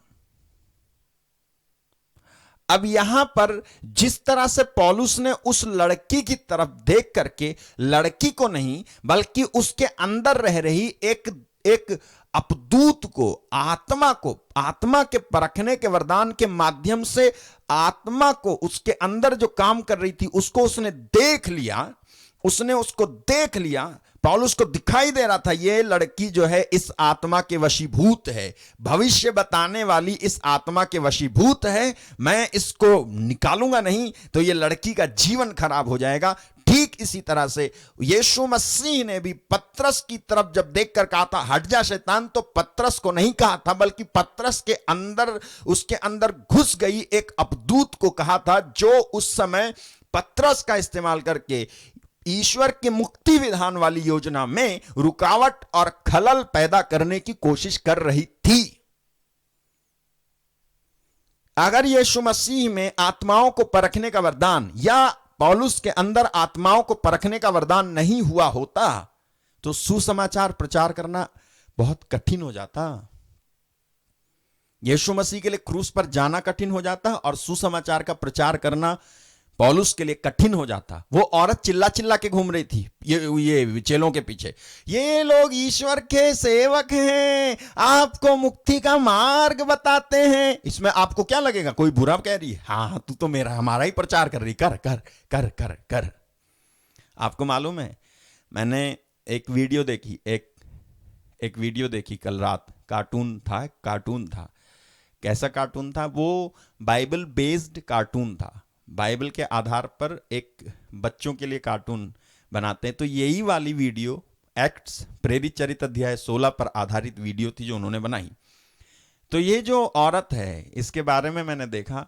ये औरत जो है कहती है अच्छा डायलॉग है। ये औरत कहती है कि ये लोग तो तुमको मुक्ति का मार्ग बताते हैं, लेकिन मैं जो हूं ना वो तुमको तुम्हारा भविष्य बताती हूं। ये लोग तो तुमको मुक्ति का मार्ग बताते हैं, लेकिन मैं जो हूं ना तुमको तुम्हारा भविष्य बताती हूं। क्या फर्क कर रही थी वो? अब ये फर्क भले ही आप समझ ना पाए, लेकिन ये यहां पे फर्क था। यहां पे कुछ जरूर प्रॉब्लमेटिक था, कोई बहुत ज्यादा सीरियसनेस कोई चीज थी कि पौलुस तंग आ गया। आपको मालूम है, ये जो अपदूत थी, ये जो अपदूत था ना, इसके अंदर ये अपदूत काम क्या कर रहा था? ये अपदूत जो है अन्य लोगों को जो पौलुस की बातें सुन रहे थे और पौलुस के द्वारा जो चमत्कार हो रहे थे, वो जो है जो अपदूत थी, इसके अंदर जो अपदूत था, वो क्या काम करने की कोशिश कर रहा था कि वो जो है उन लोगों में ये विश्वास उत्पन्न करने की कोशिश कर रहा था कि जिस आत्मा से प्रेरित मैं हूं, उसी आत्मा से प्रेरित ये दोनों हैं। कौन दोनों? पौलुस और सीलस। ये तुमको मुक्ति का मार्ग बताते हैं, चिन्ह चमत्कार करते हैं। तो मैं भी यदि भविष्य बताती हूं, तुम्हारा भला हो जाता है। तो जिस आत्मा से मैं प्रेरित हूं, भरी हुई हूं, उसी आत्मा से ये लोग भी भरे हुए हैं। लेकिन जब पौलुस तंग आ गया और पौलुस ने उसके अंदर उस आत्मा को फटकार लगाई और वो छोड़ करके चली गई, तब लोगों को विश्वास हो गया कि ये लोग सही हैं। ये जो है एक अपदूत के वश में थी, लेकिन ये सच में पवित्र आत्मा के वश में है। प्रभु का धन्यवाद हो कि उसने हमको आत्माओं को परखने का वरदान दिया है। बहुत समय पहले की बात है, मैं एक गांव गया और उस गांव में एक भाई साहब थे और वो क्रिसमस पर भंडारा दे रहे थे। क्रिसमस पर भंडारा दे रहे थे और बोले आइए आइए, और मैं भी गया ऐसे, आइए आइए। मुझे उस समय थोड़ा सा भी भनक नहीं था, थोड़ा सा भी कुछ क्लू तक नहीं था। इतनी सी बात मुझे उस भाई के बारे में पता नहीं थी। उसने मेरी तरफ अपना हाथ बढ़ाया। जैसे ही उसने मेरी तरफ हाथ बढ़ाया, मैंने उसकी तरफ जैसे ही हाथ बढ़ाया, जैसे ही मैंने उसका हाथ अपने हाथ में पकड़ा, जैसे ही मैंने अपने हाथ में उसका हाथ पकड़ा, तुरंत मेरे अंदर आत्मा ने मुझसे कहा, यह व्यभिचार की आत्मा के वश में है, यह व्यभिचार की आत्मा के वश में है। मैंने उसका हाथ छोड़ा और मैं जो है, उसने बुलाया था मुझे, उसने बुलाया था, मैं गया, मैं बैठ गया चुपचाप और यही दिमाग में चलता रहा, यह व्यभिचार की आत्मा के वश में है, यह व्यभिचार की आत्मा के वश में है, यही चल रहा है मेरे अंदर। और मैं बैठा हूँ चुपचाप, वो खाना लाए, खाना खा रहा हूँ और यही चल रहा है, ये व्यभिचार की आत्मा के वश में है। मुझसे बर्दाश्त नहीं हुआ। आपको मालूम है, जब प्रभु आपको बताएगा ना, तो अगर प्रभु चाहता है कि आप उसको बताओ, तो वो आपको बोलना बंद नहीं करेगा जब तक तुम बोल के रिलीज ना कर दो उसको। जब तक परमेश्वर के मैसेज को बोल के तुम रिलीज नहीं करोगे अपने मुंह से, तब तक वो एक एको बन के तुम्हारे अंदर गूंजता रहेगा। एक प्रेशर अंदर से तुमको डाला जाएगा कि बोल बोल बोल बोल। मैंने उसको जो है बोला, जैसे ही मैंने उसको बोला, वो मेरा हाथ पकड़ के साइड में ले गया और बोलता है, सच सच बताओ, ऐसे करके हाथ जोड़ के कहता है, सच सच बताओ कि आपको किसने बोला ये? मैं कान पकड़ता हूं आपके सामने, मेरी पत्नी को मत बताना, मेरा घर बर्बाद हो जाएगा। बस उसके बाद मुझे जो है परमेश्वर का गुस्सा चढ़ गया और मैंने उससे कहना शुरू किया, तुम मुझसे डरता है, मेरे सामने कान पकड़ता है, मुझसे कहता है कि तेरा घर बर्बाद हो जाएगा। अगर तेरा घर बर्बाद हो जाएगा कि इतनी ही चिंता है तो तू जो है परमेश्वर के आगे जा और रो, क्योंकि परमेश्वर ने मुझे और कुछ भी बोला है। वो बोला है अगर तूने अपना रास्ता नहीं बदला तो इस व्यभिचार की आत्मा के रास्ते से होते हुए एक बीमारी की आत्मा आ रही है जिसका नाम है एड्स, वो तुझे होगा। वो भयानक रूप से घबरा गया और वो भाग गया। उसके बाद उसने रास्ते बदल लिए और एक अच्छा इंसान हो गया, सारे बुरे रास्ते छोड़ दिए। अगर आत्माओं के परखने का वरदान आपके अंदर है तो आप यीशु मसीह के सुसमाचार को बखूबी और अच्छे से और डेमोन्स्ट्रेशन के साथ में और एक बैकअप के साथ में, कि मैंने जो कहा है वो बात सही है, उस बैकअप के साथ में आप सुना पाओगे। ठीक है, तो यहां पर पौलुस और सीलस ने सीलस जो शिक्षा दे रहे थे, जो सुसमाचार सुना रहे थे, उसका बैकअप किससे हुआ? जब इन्होंने इस अपदूत, इस भविष्य वक्ता के अपदूत से ग्रसित एक इस बहन को आजाद किया, तब लोग जान गए कि ये जो सुना रहे हैं ये सही है, ये जो वचन सुना रहे हैं ये सही है। मेरे भाई, मेरी बहन, मैं आपको बता रहा हूं ये आत्माओं के परखने का वरदान है। मांगो आज प्रभु से, प्रभु मुझे आत्मा के परखने का वरदान चाहिए, चाहिए, आपको चाहिए सच में। आप भले ही कोई प्रचारक हो या ना हो, इससे कोई फर्क नहीं पड़ता है। आप हैं तो क्रिश्चियन, है तो यीशु को मानने वाले, विश्वास करने वाले हो ना, यीशु को मानते हो ना। अरे तुम्हारा बपतिस्मा हुआ हो या नहीं हुआ हो, मानते तो हो ना यीशु को, पीछे तो चले हो ना यीशु के, है ना, यीशु को गंभीरता से मानते तो हो। तो इसका मतलब यह है आपको इन वरदानों के को पाने की बहुत आवश्यकता और बहुत जरूरी है, इस वरदान को आपको पाना। ठीक है, ओके, मैं फिर आपको एक और वचन में लिए चलता हूं, जॉन चैप्टर 2, योहन का सुसमाचार अध्याय 2। ये वचन मैंने पहले पढ़ा है लेकिन फिर से पढ़ता हूं, आप सुनिएगा। योहन अध्याय 2 और उसके वचन 24 और 25 को पढ़ता हूं, 23 से पढ़ता हूं, सुनिए। जब यीशु पास्का पर्व के दिनों में यरूशलेम में थे तो बहुत से लोगों ने उनके किए हुए चमत्कार देखकर उनके नाम में विश्वास किया, परंतु यीशु को उन पर कोई विश्वास नहीं था। परंतु यीशु को उन पर कोई विश्वास नहीं था क्योंकि वे सबको जानते थे। इसकी कोई जरूरत नहीं थी कि उनकी कोई उन्हें मनुष्य के विषय में बताएं, वे तो स्वयं मनुष्य का स्वभाव जानते थे।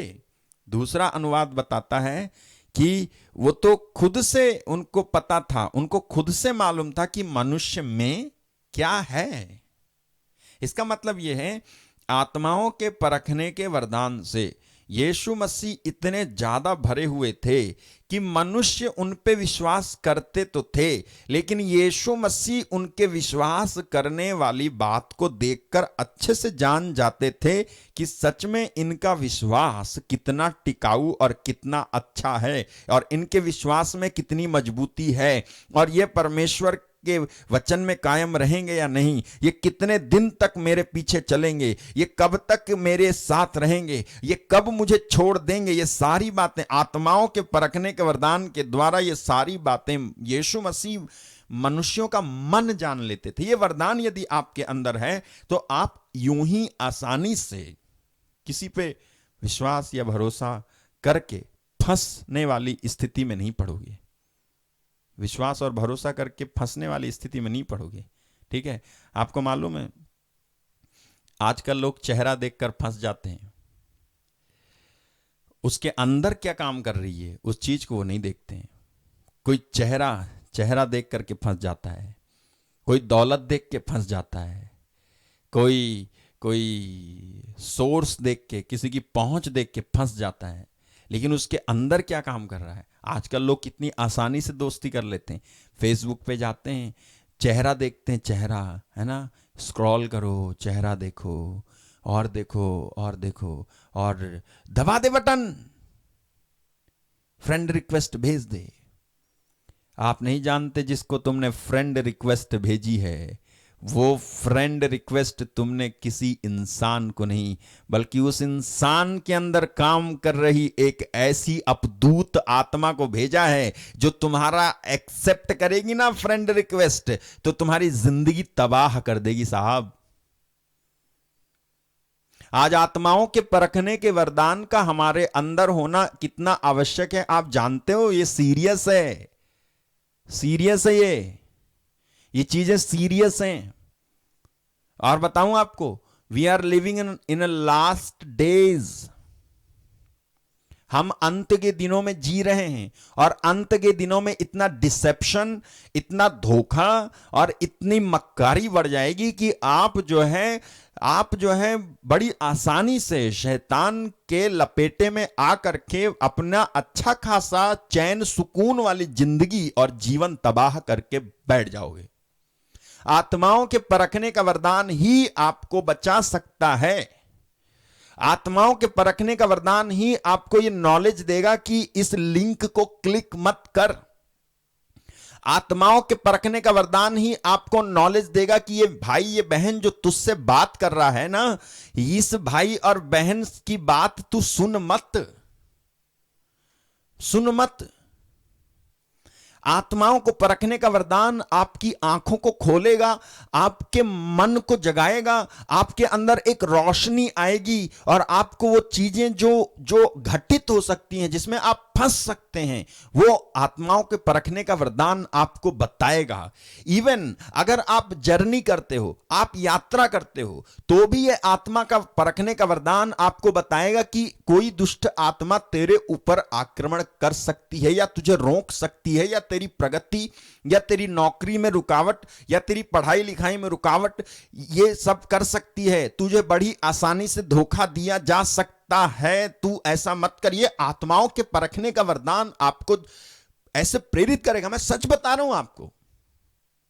देखो, जब तक चीज होती नहीं है तब तक शायद आप मानोगे नहीं, लेकिन जब होगी तब आप मानोगे। ये होता है, सच में ये होता है।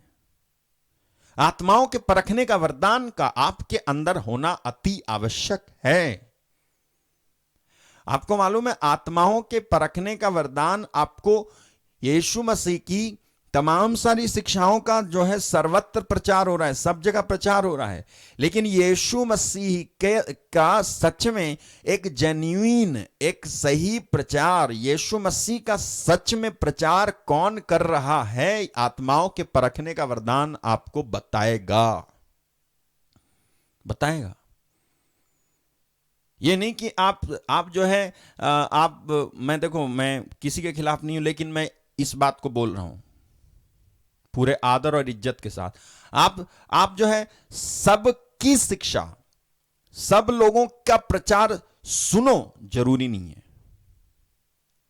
सब लोगों के गाने आप सुनो, जरूरी नहीं है। मैं बात कर रहा हूं प्रभु के लोगों की, सेवकों की। जरूरी क्या है? जरूरी यह नहीं है कि अशोक ने कह दिया कि मेरा सुनो तो मेरा सुनो, नहीं। जरूरी यह है आत्मा के परखने के वरदान से भर जाओ, और आत्मा के परखने का वरदान जो आपको प्रेरणा दे, उधर जाओ। नहीं तो आप फंस जाओगे, नहीं तो आप सच में फंस जाओगे, बहुत बुरी चीजें हो जाएंगी, आप फंस जाओगे। ठीक है, आत्माओं के परखने के वरदान को आप हासिल करें। ओके, आगे बढ़ता हूं मैं। प्रेरित चरित्र अध्याय 13 वाक्य 6 से 13 में मैं लिए चल रहा हूं आपको एक्ट्स। इसके बाद जो है मैं आपके लिए प्रार्थना करूंगा। प्रेरित चरित्र अध्याय 13 वचन 6 से सुनिए क्या लिखा है यहां पे। वे पूरे टापू का दौरा करने के बाद पाफोस आए। वहां बरयेसु नामक एक यहूदी जादूगर और झूठे नबी से उनकी भेंट हुई। किनकी भेंट हुई? किनकी भेंट हुई? बरनबास और साउल की। बरनबास और साउल की। वे पूरे टापू का दौरा करने के बाद पाफोस आए। वहां बरयेसु नामक एक यहूदी जादूगर और झूठे नबी से उनकी भेंट हुई। जो राज्यपाल सर्जियुस पौलुस के साथ रहता था, राज्यपाल बुद्धिमान था और बरनबास तथा साउल को बुलाकर ईश्वर का वचन सुनना चाहता था। बरयेसु, जिसका उपनाम एलुमस अर्थात जादूगर था, उनका विरोध करता था और राज्यपाल को विश्वास से विमुख करना चाहता था। हालेलुया। राज्यपाल को विश्वास से विमुख करना चाहता था। ये बरयेसु एलमुस, ये जो जादूगर था, क्या करता था? ये उनका विरोध करता था और राज्यपाल को विश्वास से विमुख करना चाहता था। ये क्यों जो है यीशु मसीह का विरोध करता था? ये प्रभु के चेलों का विरोध क्यों करता था? आगे आपको पता चलेगा क्यों कर रहा था ये विरोध। ऐसे ही कोई विरोध नहीं करता था, करता है। जब पौलुस भी विरोध कर रहा था ना, तो पौलुस भी इसी प्रकार की किसी एक अपदूत की आत्मा के वश में था। पहले चैप्टर 9 में देखो क्या लिखा है। किंतु साउल ने जो पौलुस कहलाता था, पौलुस भी कहलाता था, पवित्र आत्मा से परिपूर्ण होकर उस पर दृष्टि गड़ाई और कहा, तू शैतान का बच्चा।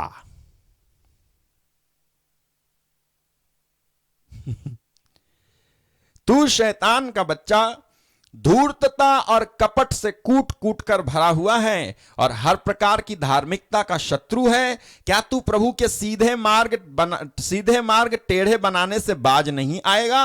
अब देख, प्रभु का हाथ तुझे मार रहा है। तू अंधा होकर कुछ समय तक दिन का प्रकाश नहीं देखेगा। उसी क्षण उस पर एक गहरा अंधकार छा गया और वह लड़खड़ाते हुए इधर उधर ढूंढने लगा कि कोई हाथ पकड़कर उसे ले चले। यह घटना देखकर और प्रभु की शिक्षा से चकित होकर राज्यपाल ने विश्वास किया। जानते हो वो जादूगर क्यों विरोध कर रहा था पौलुस और सीलस का? क्योंकि वो एक अपदूत की आत्मा के वश में था।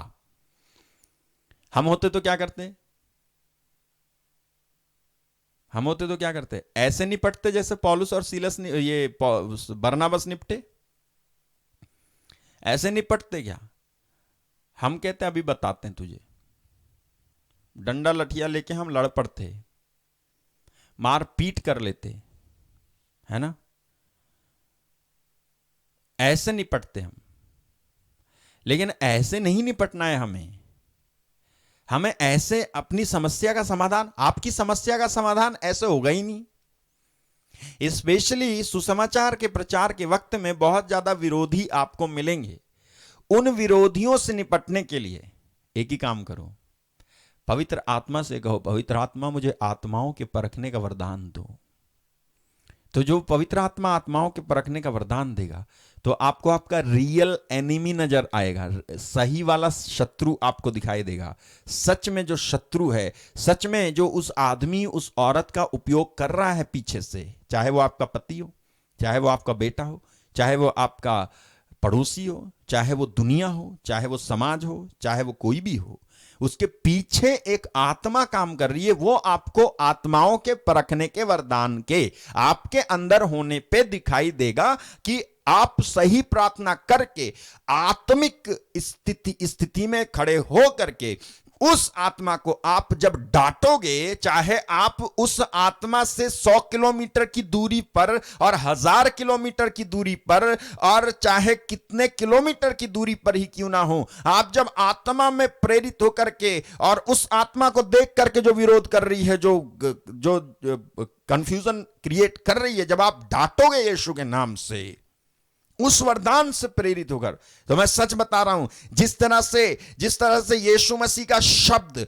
शतपति के उसके नौकर के पास पहुंचने से पहले यीशु का शब्द पहुंच करके उसके नौकर को ठीक कर देता है, उसी तरह से आपकी भी प्रार्थना जब आप ऐसे करोगे तो आपकी भी प्रार्थना उसके पास पहुंचेगी और आपकी प्रार्थना जो है उसको उस आत्मा से आजाद करेगी जो उसको सता रही है। मैं सच बता रहा हूं, यीशु ने क्या कहा? यीशु ने कहा, तुम मेरा नाम लेकर अपदूतों को निकालोगे, you will cast out demons in my name.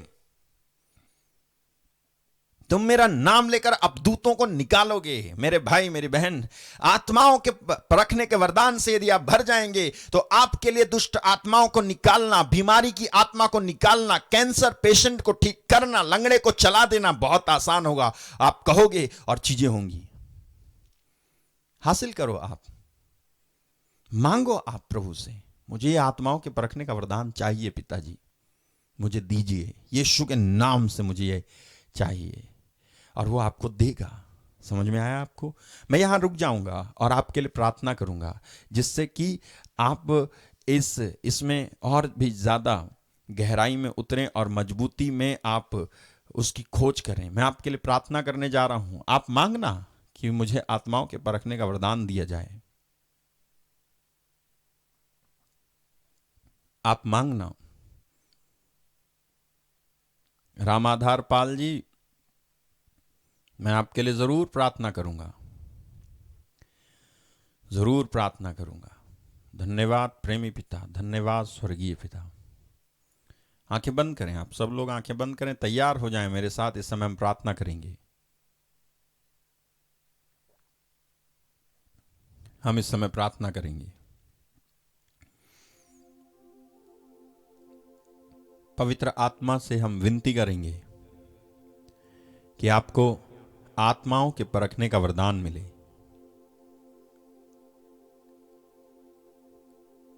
आपको आत्माओं के परखने का वरदान मिले। विनती करेंगे। विश्वास करने वालों के लिए सब कुछ हो सकता है। आप विश्वास करें।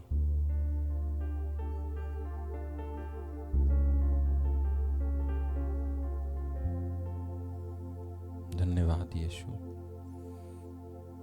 धन्यवाद यीशु, धन्यवाद।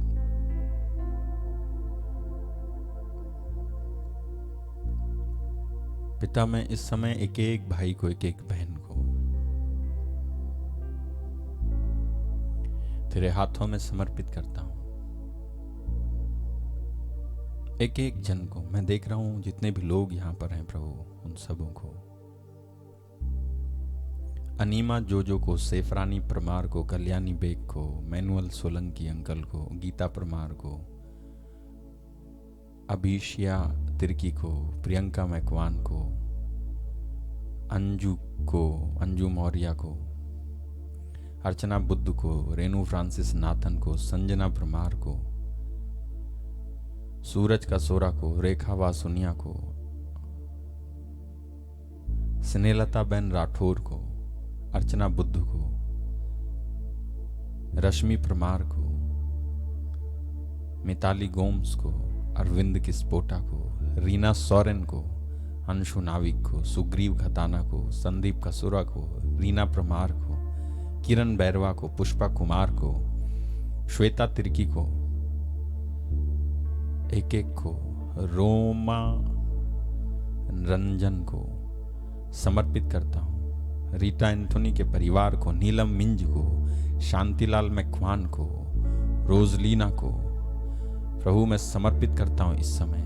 कल्पना दीदी को, प्रतिभा समारिया को, मिथुन को, पौ सोलोमन को, जैनी पौ को, रोशनी बेग को, राजू सिंह को, सोनू को गोपीवाला से, सोनू को मंझरा से, और सरजीत भाई को, और रोहित भाई को, और राजू को, और रजत को, और करण भाई धनुपुरे से जो हैं उनको, हंसुमती मैकवान को, रिन्नी राज बर्मन को, राहुल मैकवान को प्रभु मैं समर्पित करता हूं। एक एक को समर्पित करता हूं।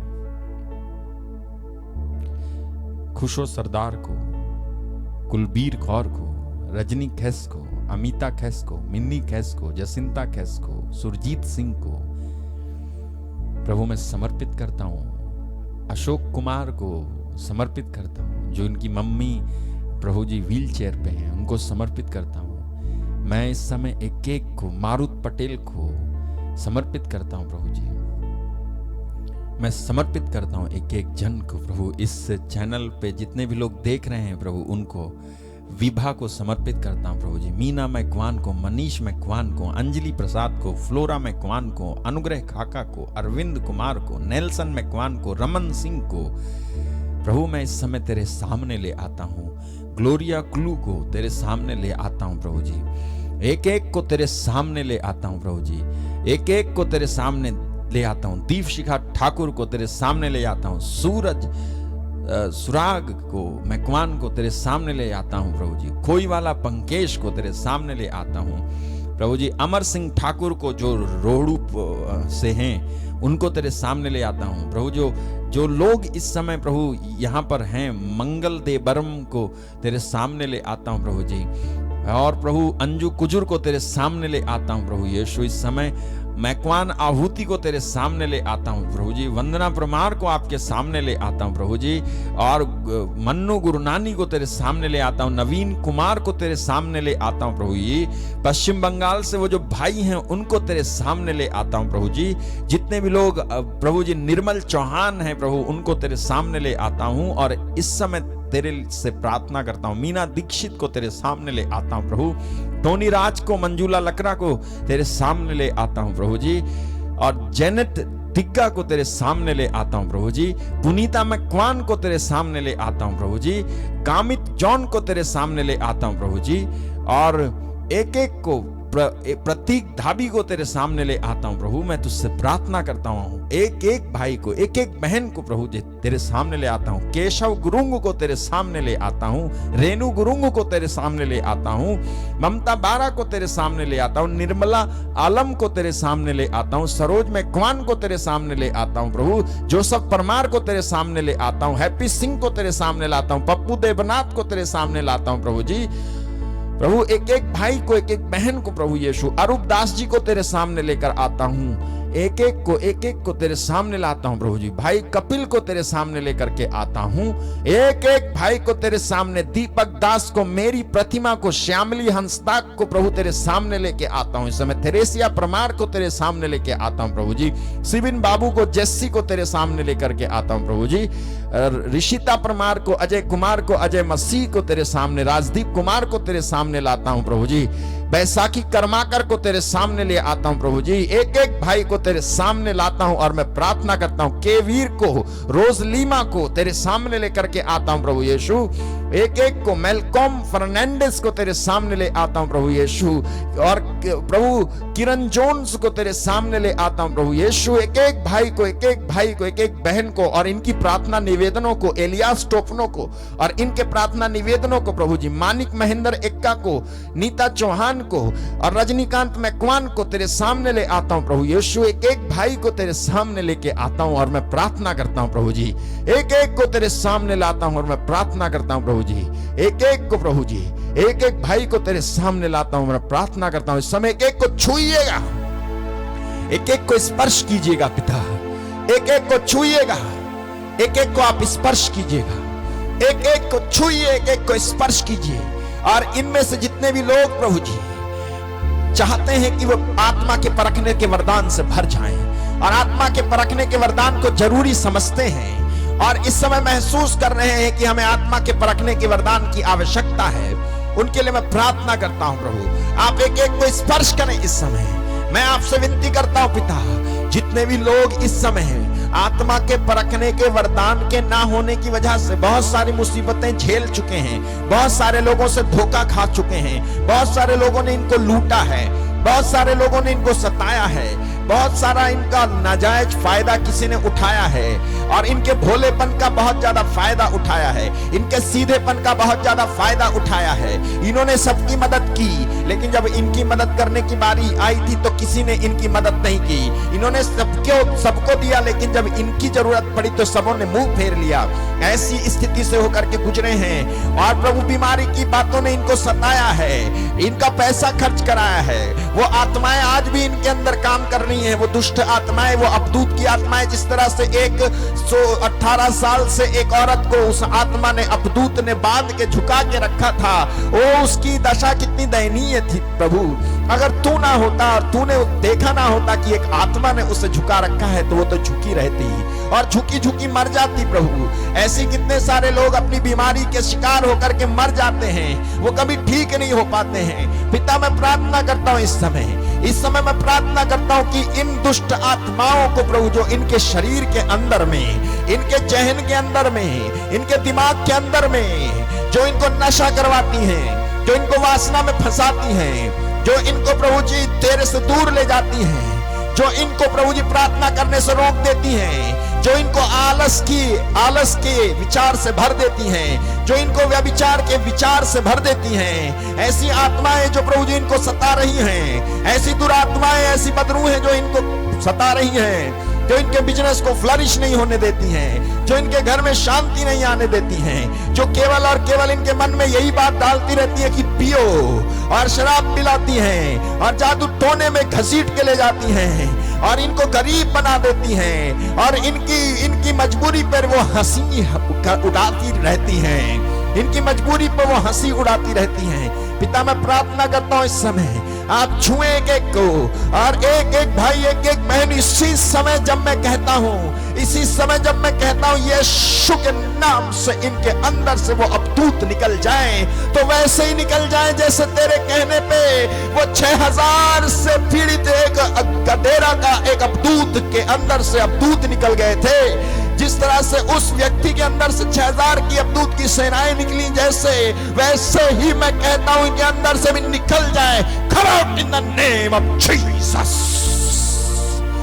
You spirit of cancer, I cast you out in the name of Jesus. तू कैंसर की आत्मा मैं तुझे फटकारता हूं, तू बुखार की आत्मा मैं तुझे फटकारता हूं, तू कर्ज की आत्मा मैं तुझे फटकारता हूं, तू प्रार्थना करने से रोकने वाली आत्मा मैं तुझे फटकारता हूं, तू जो वासना के विचार को लेकर के आती है इस भाई के अंदर, इस बहन के अंदर, मैं तुझे फटकारता हूं, तू जो इनको जो है प्रार्थना करने से रोकती है, आलस्य की आत्मा, घमंड की आत्मा, वासना की आत्मा, व्यभिचार की आत्मा, मैं तुझे फटकारता हूं। तू जो फुजूल खर्चे कराती है इनके घर में, तू जो झगड़े की आत्मा है इनके घर में, मैं तुझे फटकारता हूं। निकल तू इसी समय, निकल इनके अंदर से। और इनके बच्चों को जो तूने तरक्की करने से और इनको उन्नति करने से, इनकी बढ़ोतरी करने से, इनके प्रमोशन को तूने रोका है, इनके काम को तूने रोका है, I am against of you all the evil spirit in the name of Jesus. I come against of you. यीशु के नाम से मैं तुम सब लोगों के अगेंस्ट में, विरोध में खड़ा होता हूं और तुम्हें डांटता हूं। निकलो निकलो निकलो निकलो निकलो यीशु के नाम से। इनको छोड़ो और इनको निकलो, इनके घर को छोड़ो, इनके पति को जो शराब की तू दुर आत्मा है, तू दुष्ट आत्मा है, छोड़ इनको। तू तलाक लेके आने वाली दुष्ट आत्मा, छोड़ इनको, छोड़।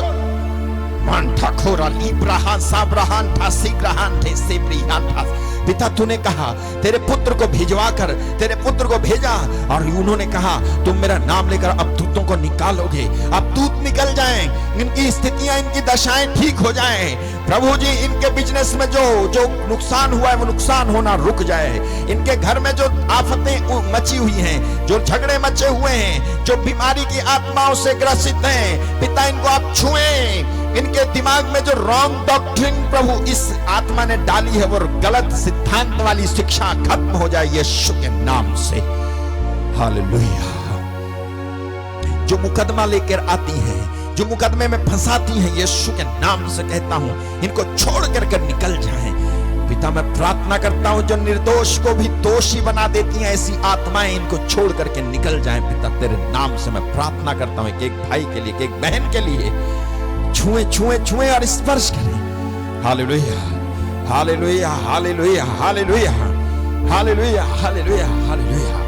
ओ यीशु मैं प्रार्थना करता हूं जितने भी लोग बेड रिडन हैं, जितने भी लोग प्रभु यीशु व्हील चेयर पे हैं, जितने भी लोग प्रभु जी वेंटिलेटर पे हैं, जितने भी लोग प्रभु जी हॉस्पिटल में कोरोना ड्यूटी कर रहे हैं, प्रभु जी कोरोना पेशेंट्स के बीच में ड्यूटी कर रहे हैं, प्रभु जी जितने भी लोग प्रभु ऐसे हैं जो जो प्रभु जी बहुत ही खतरे वाली जगह पर जा जाके ड्यूटी कर रहे हैं, मैं प्रार्थना करता हूं। जितने भी लोग कोविड-19 पॉजिटिव हैं, उनकी चंगाई के लिए मैं प्रार्थना करता हूं पिता।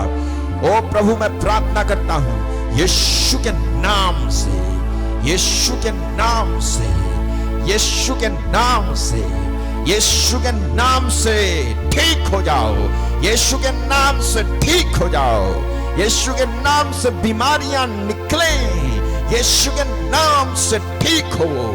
यीशु के नाम से मैं आदेश देता हूं कि चंगाई इस समय आपको हासिल हो, पवित्र आत्मा का वरदान आपको हासिल हो, पवित्र आत्मा की शांति आपको हासिल हो, पवित्र आत्मा के वरदान, आत्माओं को परखने का वरदान आपको हासिल हो। मैं प्रार्थना करता हूं, मैं आपके लिए विनती करता हूं इस समय परमेश्वर का आत्मा आपको छुए, एक एक भाई को छुए, एक एक भाई को छुए, एक एक बहन को छुए। प्रार्थना कर रहा हूं इस समय, और मैं इस समय पाता हूं, मैं इस समय पाता हूं कि एक भाई है जिनके पैरों में सुन्नी रहती है, सेंसेशन आपको खत्म हो गया, पैरों में सुन्नी है, वो ठीक हो रहा है इस समय। पैरों में जो आपको सुन्न रहता है, सुन्न रहता है, वहां पर जो सेंसेशन आप खत्म हो रही है, वहां पर प्रभु यीशु मसीह आपको ठीक कर रहे हैं। आप चंगे हो रहे हैं इस समय, स्वस्थ हो रहे हैं आप इस समय। शोल्डर पेन और हाथ उठाने में जो दिक्कत है, यीशु के नाम से ठीक हो रहा है। स्टमक में जो प्रॉब्लम है वो ठीक हो रही है। आपका शरीर जो बहुत ज्यादा कांपता रहता है, आप हिलते रहते हैं, कांपते रहते हैं, यीशु के नाम से वो ठीक हो रही है, वो बीमारी ठीक हो रही है। आपको जो स्पॉन्डिलाइटिस की प्रॉब्लम है, आपको झुककर आप ज्यादा देर काम नहीं कर सकते हैं, लिख नहीं सकते हैं, पढ़ नहीं सकते हैं, ऐसी परेशानी से आपको छुटकारा मिल रहा है इस समय। प्रभु आपको छू रहा है इस समय, प्रभु आपको स्पर्श कर रहा है। ग्रहण करें यीशु के नाम से, आप ग्रहण करें। हालेलुया।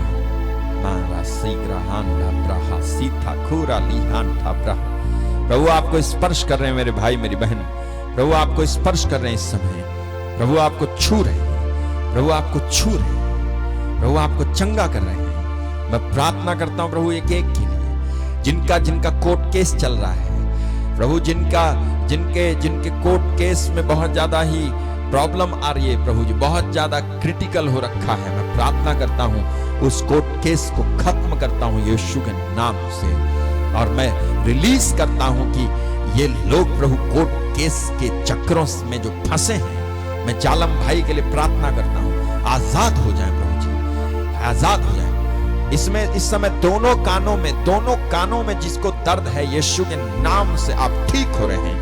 आपके बैक पेन हो रहा है, बैक पेन ठीक हो रहा है इस समय यीशु के नाम से, यीशु के नाम से। मैं प्रार्थना करता हूं रेनू फ्रांसिस नातन के पति की रिहाई के लिए, छुटकारे के लिए, पिता यीशु के नाम से, यीशु के नाम से, पवित्र आत्मा की सामर्थ्य से स्वर्गदूतों को भेजा जाए जो उनको रिलीज करें, उनको आजाद करें। प्रभु तेरा वचन कहता है पैसा नहीं है तो भी आओ, दाम चुकाए बिना ही खरीद के खाओ। मैं प्रार्थना करता हूं प्रभु जी, प्रार्थना करता हूं जिनको इचिंग प्रॉब्लम है, कान में जिनको खुजली होती है, यीशु के नाम से ठीक हो रहा है। हालेलुया, धन्यवाद यीशु, तेरी स्तुति हो, तेरी महिमा हो। मैं एक एक भाई के लिए प्रार्थना करता हूं, एक एक बहन के लिए प्रार्थना करता हूं, रानू शानू के लिए प्रार्थना करता हूं प्रभु जी, एक एक के लिए प्रार्थना करता हूं, एक एक के लिए प्रभु जी। शांतिनाथन के लिए प्रार्थना करता हूं प्रभु जी, शांतिना के लिए प्रार्थना करता हूं। जो लोग चल नहीं सकते चले यीशु के नाम से, आपकी वो बेटी चले यीशु के नाम से। मैं प्रार्थना करता हूं पिता, छूइए एक एक को, स्पर्श कीजिए पिता। मैं प्रार्थना करता हूं छूइए प्रभु एक एक को और स्पर्श कीजिए और चंगा कीजिए जिनको चंगाई की जरूरत है, जिनको मकान नहीं है प्रभु जी, जिनको खाने को नहीं है प्रभु जी, जिनको किराया देने के लिए नहीं है। मैं प्रार्थना करता हूं प्रभु जी वो किराया दे सके प्रभु जी। जो गरीब है प्रभु जी, जिनकी मदद कोई नहीं करता है, प्लीज प्रभु दया सागर दया करें, करुणा करें। मैं प्रार्थना करता हूं यीशु मसीह नाजरी के नाम पे, यीशु मसीह नाजरी के नाम पे, यीशु मसीह नाजरी के नाम पे मैं एक एक को ब्लेस करता हूं, आशीष देता हूं और विश्वास करता हूं कि तूने मेरी सुन ली है और ऐसा हो गया है। यीशु मसीह के नाम से कहें आमीन, आमीन, आमीन और आमीन, आमीन, आमीन, आमीन, आमीन। Thank you Jesus, praise you Jesus, praise you Jesus. मेरी बात ध्यान से सुनना, मेरी बात ध्यान से सुनना। आप में से कई लोगों को स्टमक में राइट साइड में पेट में बहुत ज़्यादा तकलीफ है। मुझे नहीं मालूम क्या है, लेकिन एक तकलीफ है। अब गांठ है या क्या है, लेकिन है। प्रभु आपको चंगा कर रहा है इस समय, प्रभु आपको स्वस्थ कर रहे हैं इस समय। आपकी गवाही ज़रूर मुझे बताना, क्योंकि कल रविवार है। कल दोपहर में 12:30 बजे प्रार्थना होगी और मैं आऊँगा, और उसके बाद शाम को 8:30 बजे फिर से मैं वापस आऊँगा। उस समय मैं लोगों की गवाहियाँ बताऊँगा और फिर से आपके लिए प्रार्थना करूँगा। ये जब गवाही बताते हैं उस समय भी आपको शामिल होना बहुत ज़रूरी है, क्योंकि जब आप ऐसा करोगे तो प्रभु आपको उस समय छुएंगे और चंगा करेंगे। ठीक है।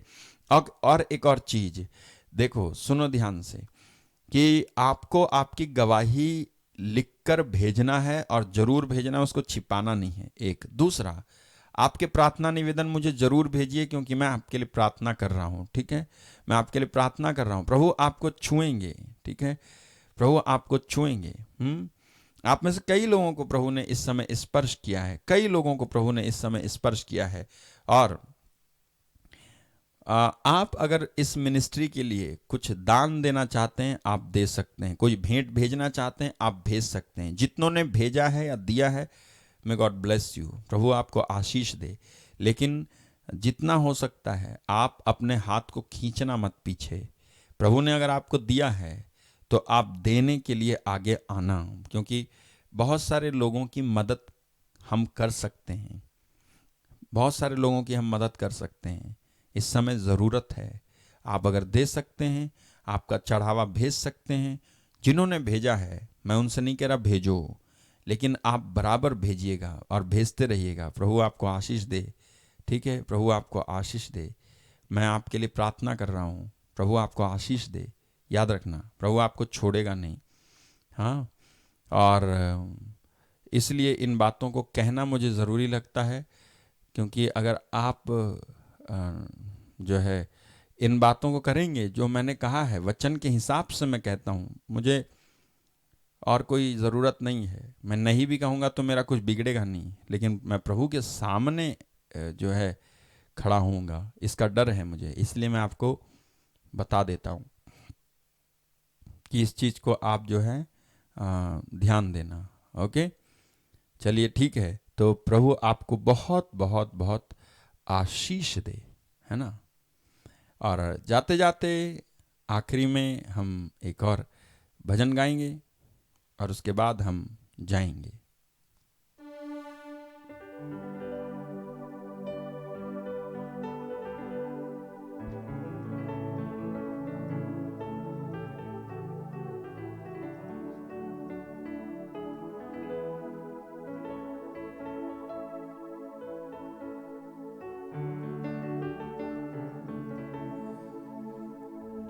चले हो तुम खुदा के साथ, रास्ता सुकड़ा है। एक देखो, मैं बताऊं आपको, ये मैं आँख पे हाथ रख रहा हूँ यहाँ। ये जो आँख है आपकी, यहाँ पे बहुत ज़्यादा आपको दुखन है इस जगह, और ये कई दिन से है। प्रभु आपको ठीक कर रहे हैं इस समय। प्रभु आपको ठीक कर रहे हैं। प्रभु आपको ठीक कर रहे हैं। धन्यवाद। ओके,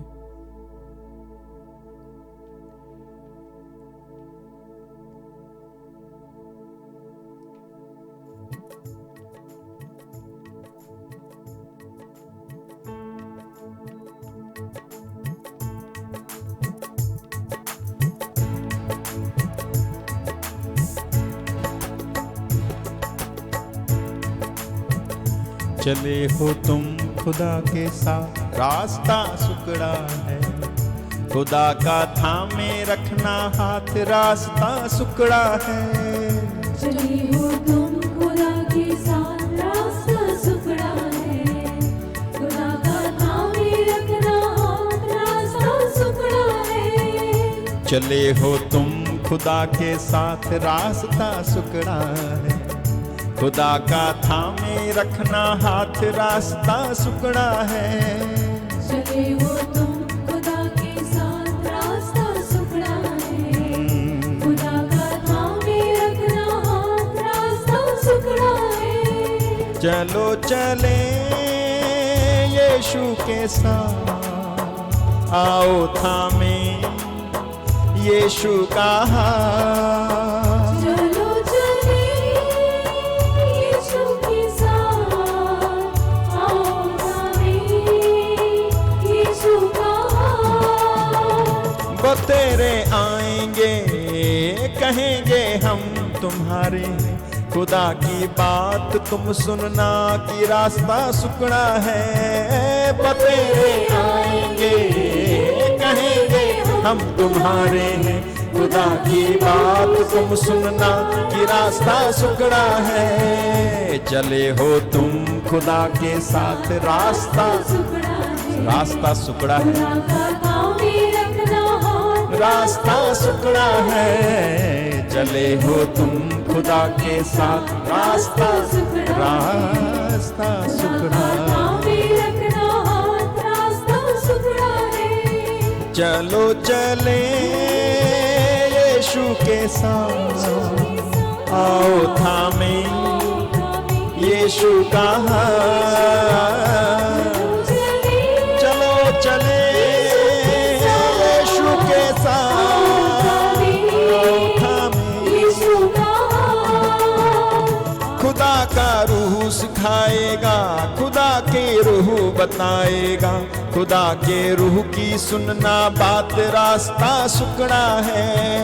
खुदा का रूह सिखाएगा, खुदा का रूह बताएगा, खुदा के रूह की सुनना बात, रास्ता सुकड़ा है। चले हो तुम खुदा के साथ, रास्ता सुकड़ा है। खुदा का थामे रखना हाथ, रास्ता सुकड़ा है। चले हो तुम खुदा के साथ, रास्ता सुकड़ा है। रास्ता सुकड़ा खुदा का थामे रखना हाथ, रास्ता सुकड़ा है। चलो चले यीशु के साथ, आओ थामे यीशु का हाथ। चलो चले यीशु के साथ, आओ थामे यीशु का हाथ। चलो चले यीशु के साथ, आओ थामे यीशु का हाथ। खुदा की रहमत तुम पर हो, मसीह की बरकत तुम पर हो, दुआएं जन्नत की ले लो, रास्ता सुकड़ा है। खुदा की रहमत तुम पर हो, मसीह की बरकत तुम पर हो, दुआएं जन्नत की ले लो, रास्ता सुकड़ा है। चले हो तुम खुदा के साथ, रास्ता सुकड़ा है। खुदा का थामे रखना हाथ, रास्ता सुकड़ा है। चले हो तुम खुदा के साथ, रास्ता सुकड़ा है। खुदा का थामे रखना हाथ, रास्ता सुकड़ा है। चलो चले यीशु के साथ, आओ थामे यीशु का हाथ। चलो चले यीशु के साथ, आओ थामे यीशु का हाथ। Hallelujah hallelujah hallelujah hallelujah hallelujah hallelujah hallelujah hallelujah hallelujah hallelujah hallelujah.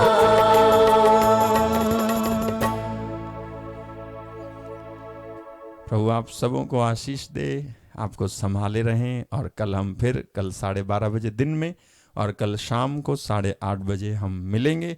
प्रभु आपको बहुत बहुत आशीष दे और मैं आपके लिए बराबर प्रार्थना कर रहा हूँ, ठीक है। प्रभु में बने रहिएगा। सबको जय यीशु, गुड नाइट।